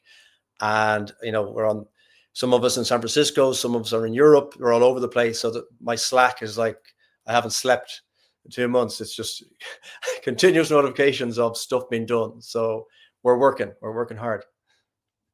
Yeah, man. I have a question about like the dinner. Let's just say you or Shab, Stan, you guys are sitting at a table eating. How much of that conversation is work, and how much of it is actually like just normal talk? I say it's not 95% work. Yeah, I tried to change the subject now and again, but I got slapped down. No. Back to roadmap. That's hilarious. It's like using the time efficiently. I think Stan is really good at that. But I'm curious, since you've come into the team and you've had some experience working with some of the other players and builders in the Bitcoin ecosystem, what's your perspective on the ecosystem, at least on this side? Because you have your rootstock experience, which I love that you have that, because we don't see too many people that have that. But what's your perspective? Do you feel like other builders are, it's a strong builder network where we are right now with the ecosystem? Are they easy to work with? What's your perspective? Absolutely. It's really okay. Stan put out a tweet last week about eco is greater than ego in this space. And I've been quite surprised. It's a little different than my sovereign days, but that was years ago now, that we have Telegram groups with nearly everyone in the Bitcoin DeFi space at the moment, even Bitcoin space. And we're regularly talking daily about co-marketing, building stuff. Some teams are building stuff. We'll go, okay, you build that, we'll build something else. So it's really a massive ecosystem build. And like the sentiment in the market might be now for hodlers to like, oh, we're at 100 and whatever it is now, back to 108 or 7,000. It's like, when are we going to moon? Like we were here last year, nothing's really happening, but the builders are building. And I was on a space today about Bitcoin back lending with DotSwap and RuneMine and Middle and Omnity Network. People are really building. And if you look at the announcement from Lightspark and Spark Protocol and Alpen Labs and StartNet, and I think Bitcoin OS raised 10 million yesterday. This space, even though the price doesn't match it, the space that people are building and the hash rate is mooning. So I think it'll all come good. We just got to be patient. Yeah, 100%. And you guys, obviously, Spark's kind of building on the Lightning Network. Are you kind of familiar with the Lightning Network? And have you used it? Are you a guy who tries to pay in Bitcoin and stuff with the Lightning Network, or no? The one thing I went to Shake Shack in the States. We don't have that in Europe, so I can pay with my Bitcoin. So that the guys are like, oh, let's go to Taco Bell. I was like, no, we're going to Shake Shack. I'm buying a burger with my Lightning Network. So yeah, I think it's, people will think, okay, Bitcoin's for saving. Obviously, we think it's going to go up technology, but using it is really eye-opening when you actually use it. I use the Albi browser to buy books. I bought a few Safening books, 1 click or 2 clicks bought. There's no Amazon, there's no credit card, there's no email. It's so easy. So once you use it, you're like, holy shit, this is so much easier than the TradFi. And it's just getting that out to the people and making it easy. It's not all easy, but I think we're getting there. Yeah, 100%. And real quick, just to add on to that, like Casey Rodamore, he's the founder of Ordinals. He basically came out and said he's been paying his hairstylist for the last 5 years in Bitcoin, and he's given her over $3,500 at today's rate in Bitcoin. So it's like, I look back, I was like, I probably paid like $120 for haircuts the last couple of years. Yeah. So it's like, but yeah, it can add up quick. So it's kind of like it's awesome to use at the same time. But it does suck paying. It would be cool if we can use stable coins on Lightning, and that's kind of what Spark is potentially saying they're going to do. So it's going to be pretty cool. I suppose, but like if you live on a Bitcoin standard, like I pretty much lived on a Bitcoin standard, other than like paying rent at the end of the week and buying groceries and stuff during the week. I just switch it to buy stuff. So most of my money is in Bitcoin anyway. So although I'm not spending it, paying in sats, I'm living the Bitcoin life, you know what I mean? Anyway. Yeah. 100%. Yeah, definitely. That's gonna be an exciting time, I think, whenever the Spark network really gets going and hits stride. But I'm curious a little bit about how you feel about the Sats terminal application or product in general. I guess you could say it's the platform, because there's multiple product offerings there. How do you feel like Sats Terminal's platform fits into what is the Bitcoin ecosystem today? I think I've come from a kind of a maxi as avenue, kind of, I would kind of be hesitant to go wrap my Bitcoin or go put it on another chain to earn yield or do something with it. But the more I learned in especially the last 2 months, especially with the new protocols coming up and bridging and wrapping, that it's a lot more transparent and a lot more audits and a lot more open source stuff, that I think we're going to be one of the best places to go if you have Bitcoin and go use it anywhere, and not necessarily on native Bitcoin protocols, which are coming, which is going to be great for the pure maxi who doesn't want to touch any other chain. But for the people who are like, I just want to earn yield, or I just want to put this to work, or want to get a stable coin loan. So the Rune swaps, the Alkine swaps, now with Spark integrated on our platform, and the stuff that Spark are going to bring out, because they had their Sync 25 in San Fran last week with some really, really cool stuff, especially around rewards and Sats rewards, which is some great ideas around, they're saying that probably every credit card is going to have Bitcoin rewards in the future. Why get air miles when you can get Sats? So that area, and then all the stuff, I think we're really good, well positioned, as well as the borrow product now, and then we're going to go yield products next in the roadmap. So slowly but surely, we're launching. A lot of stuff is in beta, and we'll improve it over time. But we just want to get it out there, get it working, get people using it, get feedback, improve, and keep going. Yeah, 100%. And you guys are giving people the opportunity to potentially, go long in a very safe way. And what I mean by that, I mean basically taking a loan against your Bitcoin. So I've done this. Stan actually walked me through. We did the whole loan process. It was simple and easy. We actually have a video on our website, our YouTube, if anyone wants to watch it, kind of walking you through the loan. Do you think this is a good idea as somebody who, let's just say from not working here, taking your Bitcoin, and basically, instead of, you're like living on a Bitcoin standard, and your mind is Bitcoin's going to go up forever, right? So why am I selling it for a few bucks when I can take that Bitcoin and lock it in and get it back one day once I pay back that USD value from today? How do you feel about taking loans on Bitcoin to potentially even buy more Bitcoin? Well, I have 6 loans out at the moment. So actually, I think I have 8. I've 6 with a SEX before I joined Sats Terminal. So, and I spent the last year trying to build this product in Europe. So I'm not selling my Sats. If you keep the LTV down as low as possible, as a reasonable rate, if you look at Bitcoin flash crashes over the years, the fastest it's dropped, and if I get the numbers up, it's not in a 24-hour period. It's not that much. So if you have notifications or you're using a kind of reputable platform, you will get notified, say, hey, top up your account. Or if you have a kind of extra account that automatically tops up, you should be okay. I suppose what people don't realize about getting a Bitcoin backed loan, and they look at, okay, the LTV and maybe the term and how much I can get. It's all the other things that you have to be, have to really focus on, being, is it a fixed rate loan? Is it variable? What's the liquidity pools like? Is it custodial? Is it not? Who owns the keys? The list goes on. It's huge. So what you have on screen there is our. I just jumped off a call with the product designer. This is going to be completely changed, either this week or next week. It's going to be more because it is a marketplace, and we have like a few chains and a few platforms at the moment. Adding more gradually, that we want this to be the go-to place to get a Bitcoin backed loans, where you can say, okay, I have sex options here, as in, traditional leaden type products. I have DeFi here, and then I have true DeFi, and it's up to you as a borrower to pick the best loan for you. And we, as StatsDerm, will show you all the risk profile of that loan, be it, is it open source, who's custodial, when you have to pay it back, chain risk, all this stuff. So we're going to probably give the borrower a lot of more information than they can see anywhere else, which I think is needed in the space. And it'll stop people kind of multi-tab searching platform to platform to get the best rate. And they don't really know what's happening in the background. Is it custodial by Coinbase, or is it going to BitGo, or do they have the keys, or because all that's kind of hidden in the small print. So we want to bring that to the fore and say, this is actually what's happening. Now, you as a borrower, you can choose which risk profile suits you.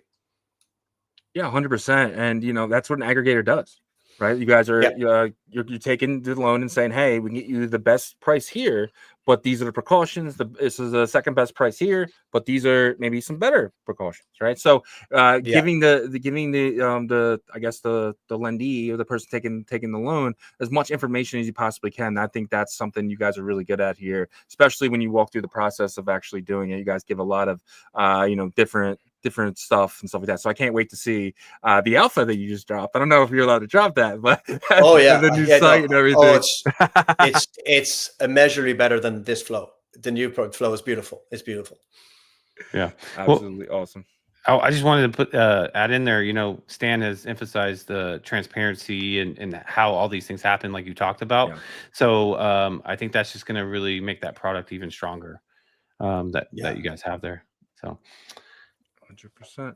I'm going to get into another update that you guys just did. Let me sign into my wallet real quick, and I can show the screen. So StatsDerm just kind of put in here that you guys have charts now.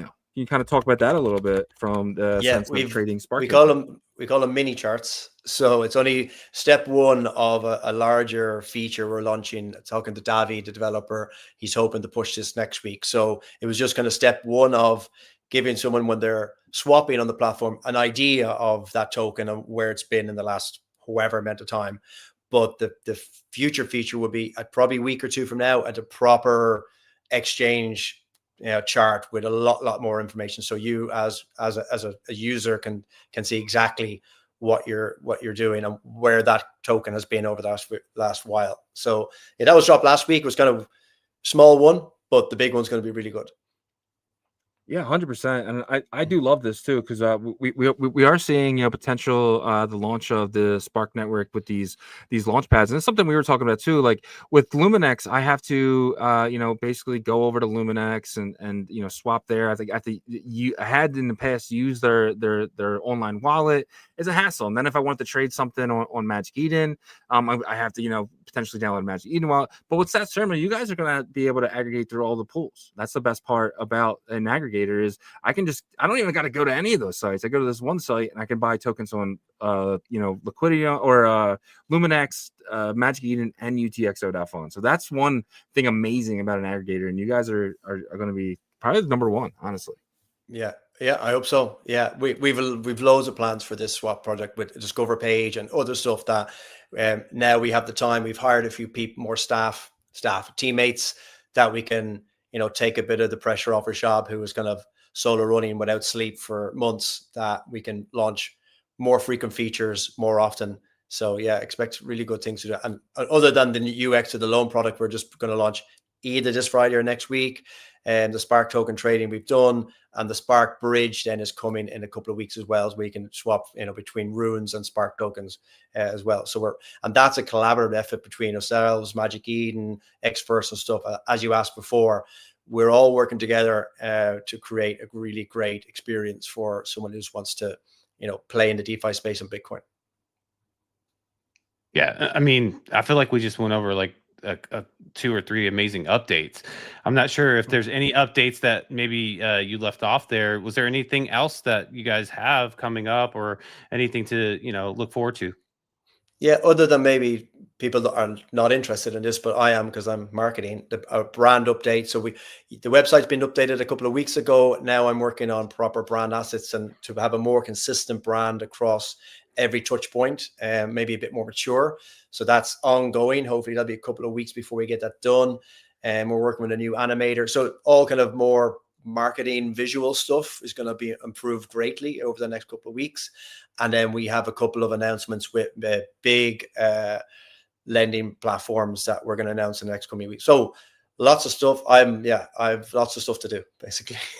Gotcha. Well, look, I mean, we talked about the charts that are going to be super useful once Sparks network gets going. You're going to be able to buy, these tokens from multiple different launch pads directly on Sats Terminal, and these charts are going to help you out. We talked about the revamped website and the update to make it more transparent and all, exactly what's going to be happening with all these loans, and basically, all these updates coming from Sats Terminal. We appreciate your time, Aidan, for breaking it down for our audience, and can't wait to have you back on. Great stuff. Absolute pleasure. This is great. Let's do it again. It's very soon. Awesome. All right, Aidan, we'll talk to you later. See you, boys. Thanks, All buddy. right, bye. Absolutely awesome to have him on. So it's cool too. We're kind of getting a chance to meet different people in different areas of these projects, right? Because it's not just Stan, right? It's not just Rashab. They have a pretty amazing team that is kind of helping them create such an amazing product and products, right? I should say, because they're building multiple things. It's really cool too, because we're friends with people in the base ecosystem, and that even they said Bitcoin, right? So they want to talk Bitcoin sometimes. So it's like this is a product that's going to be reaching across chains at this point, taking your native Bitcoin and being able to use it in decentralized smart contracts that do not exist on Bitcoin. And they're just aggregating it for you with no, they're not custodian it, so which is awesome. Yeah, I mean, I think it's gonna be really exciting, and I always hit on the point that be ready, be familiar with how Sats Terminal works, because once the Spark network does get going with those meme launch pads, you want to have one place that you can go to trade all these different tokens. So super exciting stuff coming from that team. And look, I mean, I'm sure they're gonna have some big announcements with some big partnerships in the future. And the one thing about them is that they're constantly grinding for these new partnerships and that exposure to onboard new users. So yeah, 100%. And that's our show for you guys today. Got not much of a turnout. It's we're in fear, man. It sucks, right? We're sitting here and we're coming at you with a show every single day when everyone else is just sitting on their hands right now.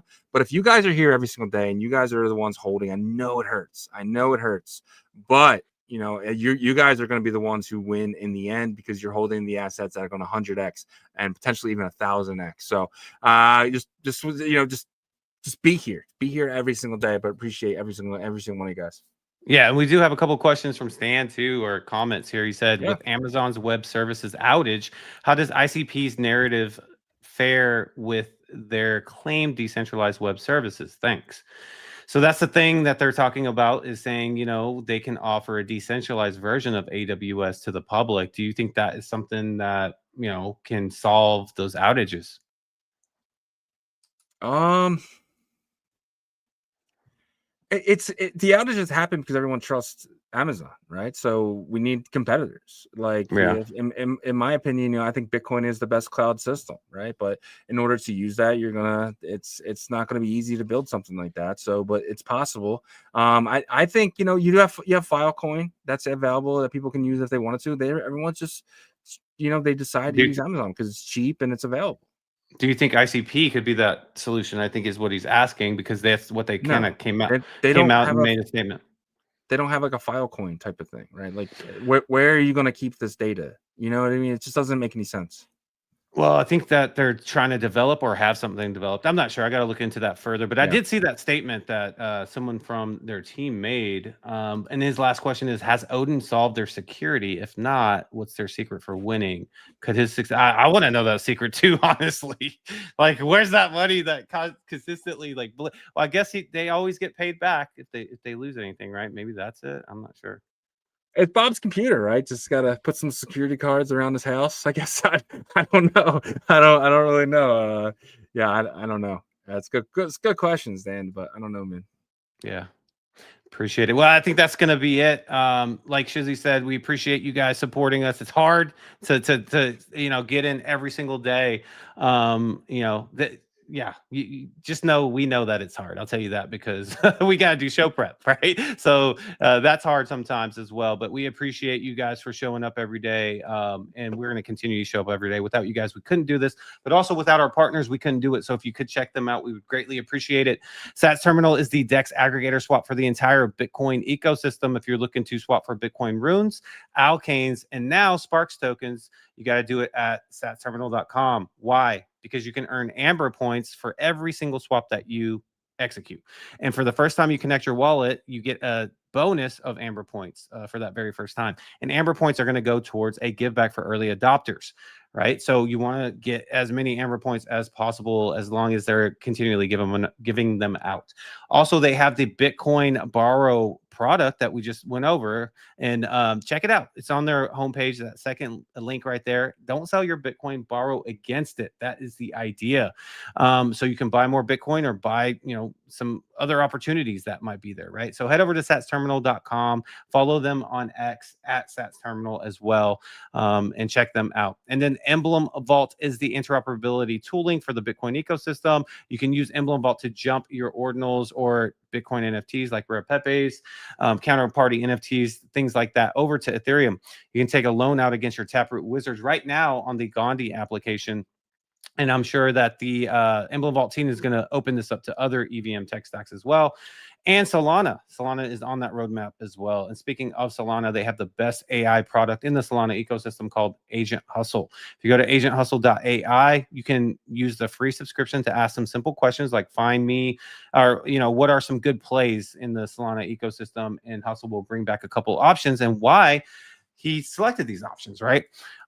Also, there's a conditional trade engine that is built in Hustle, so you can have him, do some buy and sell limit orders on these meme coins, which usually can't have that, right? So definitely take advantage of that. There are different subscription levels, as I mentioned. There's the free one, and then there's the paid ones above. The free one, you get a limited tool set, but once you start getting into those paid subscriptions, you get the better tools, right? And you can pay with the Hustle token, and the Hustle token is the single token that powers their entire Emblem ecosystem. And then they have the third product, which is a migrate.fund. If you launch the token in Solana's ecosystem on Pump Fund or another launchpad, you can migrate away from that launchpad. They help you get that liquidity out that's locked up. And they, as long as you got your community on board, right? So they can walk you through that process. They just finished their first cohort, which went very smooth. So congratulations to their team and all the teams that migrated over. I think there was about 13 or 14. They're getting ready to start the second one, right? So if you're interested, reach out to them and see if you can get on that next cohort that has available spot. And you can learn about all these products at emblem.vision. And lastly is Merlin Chain, which is uniting Bitcoin strength through the power of AI. They have their AI tool called the Wizard version 2.0 that can guide you through the entire Merlin ecosystem. But it also can help, you get some tokens outside the ecosystem, like in Solana or BNB. All you have to do is have some Merlin Bitcoin to be able to trade cross-chain. Merlin, the Wizard can help you do that. But within the chain, it can help you do DeFi swaps and staking. And speaking of staking, you can be a part of the proof of stake model. There's 3 options. You can stake your Bitcoin to earn more Bitcoin, which everybody wants a solid product like that. And they're so solid. They had $55 million of institutional investment that poured into it. But on the first staking vault that ended September 30th, they got on average 17% APR, which is absolutely nuts. And then the second staking vault just opened not too long ago, and it goes until January 8th. So if you want to participate in that, make sure you go over there and check it out. They're going to shoot for that, similar APR that they got in the first one. And then there's two other ways to stake with the Merlin Chain token. The first option is the flexible day-to-day, and you get 15% APR. You can claim your rewards every single day and roll those up into a compound interest strategy if you'd like. Also, if you want to withdraw after you stake them, there's a 7-day cooldown period. Just know that. And then the last option is the bonded option, which is a 6-month option that you earn 45% APR. Same thing. You can claim those rewards every single day and roll that up if you'd like. It is locked up for 6 months. But check out merlinchain.io to learn more. And thank you guys so much for checking out our partners. Yep. Great job, man. As always, you guys have a few more minutes. If wouldn't mind checking out onchainrevolution.io. Some of the best articles dating all the way back to 2023. If you know someone just entering space, please send them our website. We really feel like it help them get started and caught up to where we are today. Brand new article just dropped this morning. Crypto Outlook, why the next 90 days could ignite a parabolic Bitcoin run. Definitely check this article out. They're like 3-4 minute reads. It's really, really quick. You can really kind of learn about what is going on at the time, right? So absolutely amazing there. And if you guys need a VPN to use something like Hyperliquid, to use something like MEXC, or if there's anything out there that you guys are trying to, potentially use and they're geo-blocking you because of your location, it is not your country that is doing it. It is actually the site. So do not let the site block you, especially if it's decentralized like Hyperliquid. Get in there, get a VPN, and you can use it today. Highly recommend Nord. I use every single VPN out there. I always end up coming back to Nord because it's especially with this deal here. $3, lock it in for 2 years, get an extra 3 months, 27 months for like $66. Definitely check it out if you're interested in that. And on top of that, we have some of the best merch in all of crypto. Check everything out here: shirts, hats, jackets, and so much more. Everything it can be found at onchainrevolution.io. Remember, guys, we are live Monday through Friday, 11 a.m. Eastern, 10 a.m. Central, 8 a.m. Pacific, and 3 p.m. UTC. Check us out all week, guys. Until tomorrow. Peace.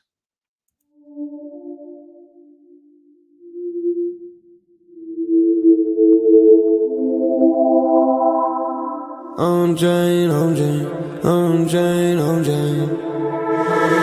revolution, roll call, market recap. You're not bullish enough, no. You're not bullish enough, no. Look at the price go, Bitcoin control. Why you still coping? Price action rolling. Don't fall for bear trap. Swapping indexes and putting it up in the sex. I can take profit right now. OnChain is where I be now. You can never look back. They don't want you to know. How did the market react? Fear and greed gotta adapt. Now we bridging the tokens and marching the network right now. You know how crazy we are. Nookies are savages now. They know how crazy we are. Chain abstraction, main attraction. OnChain revolution.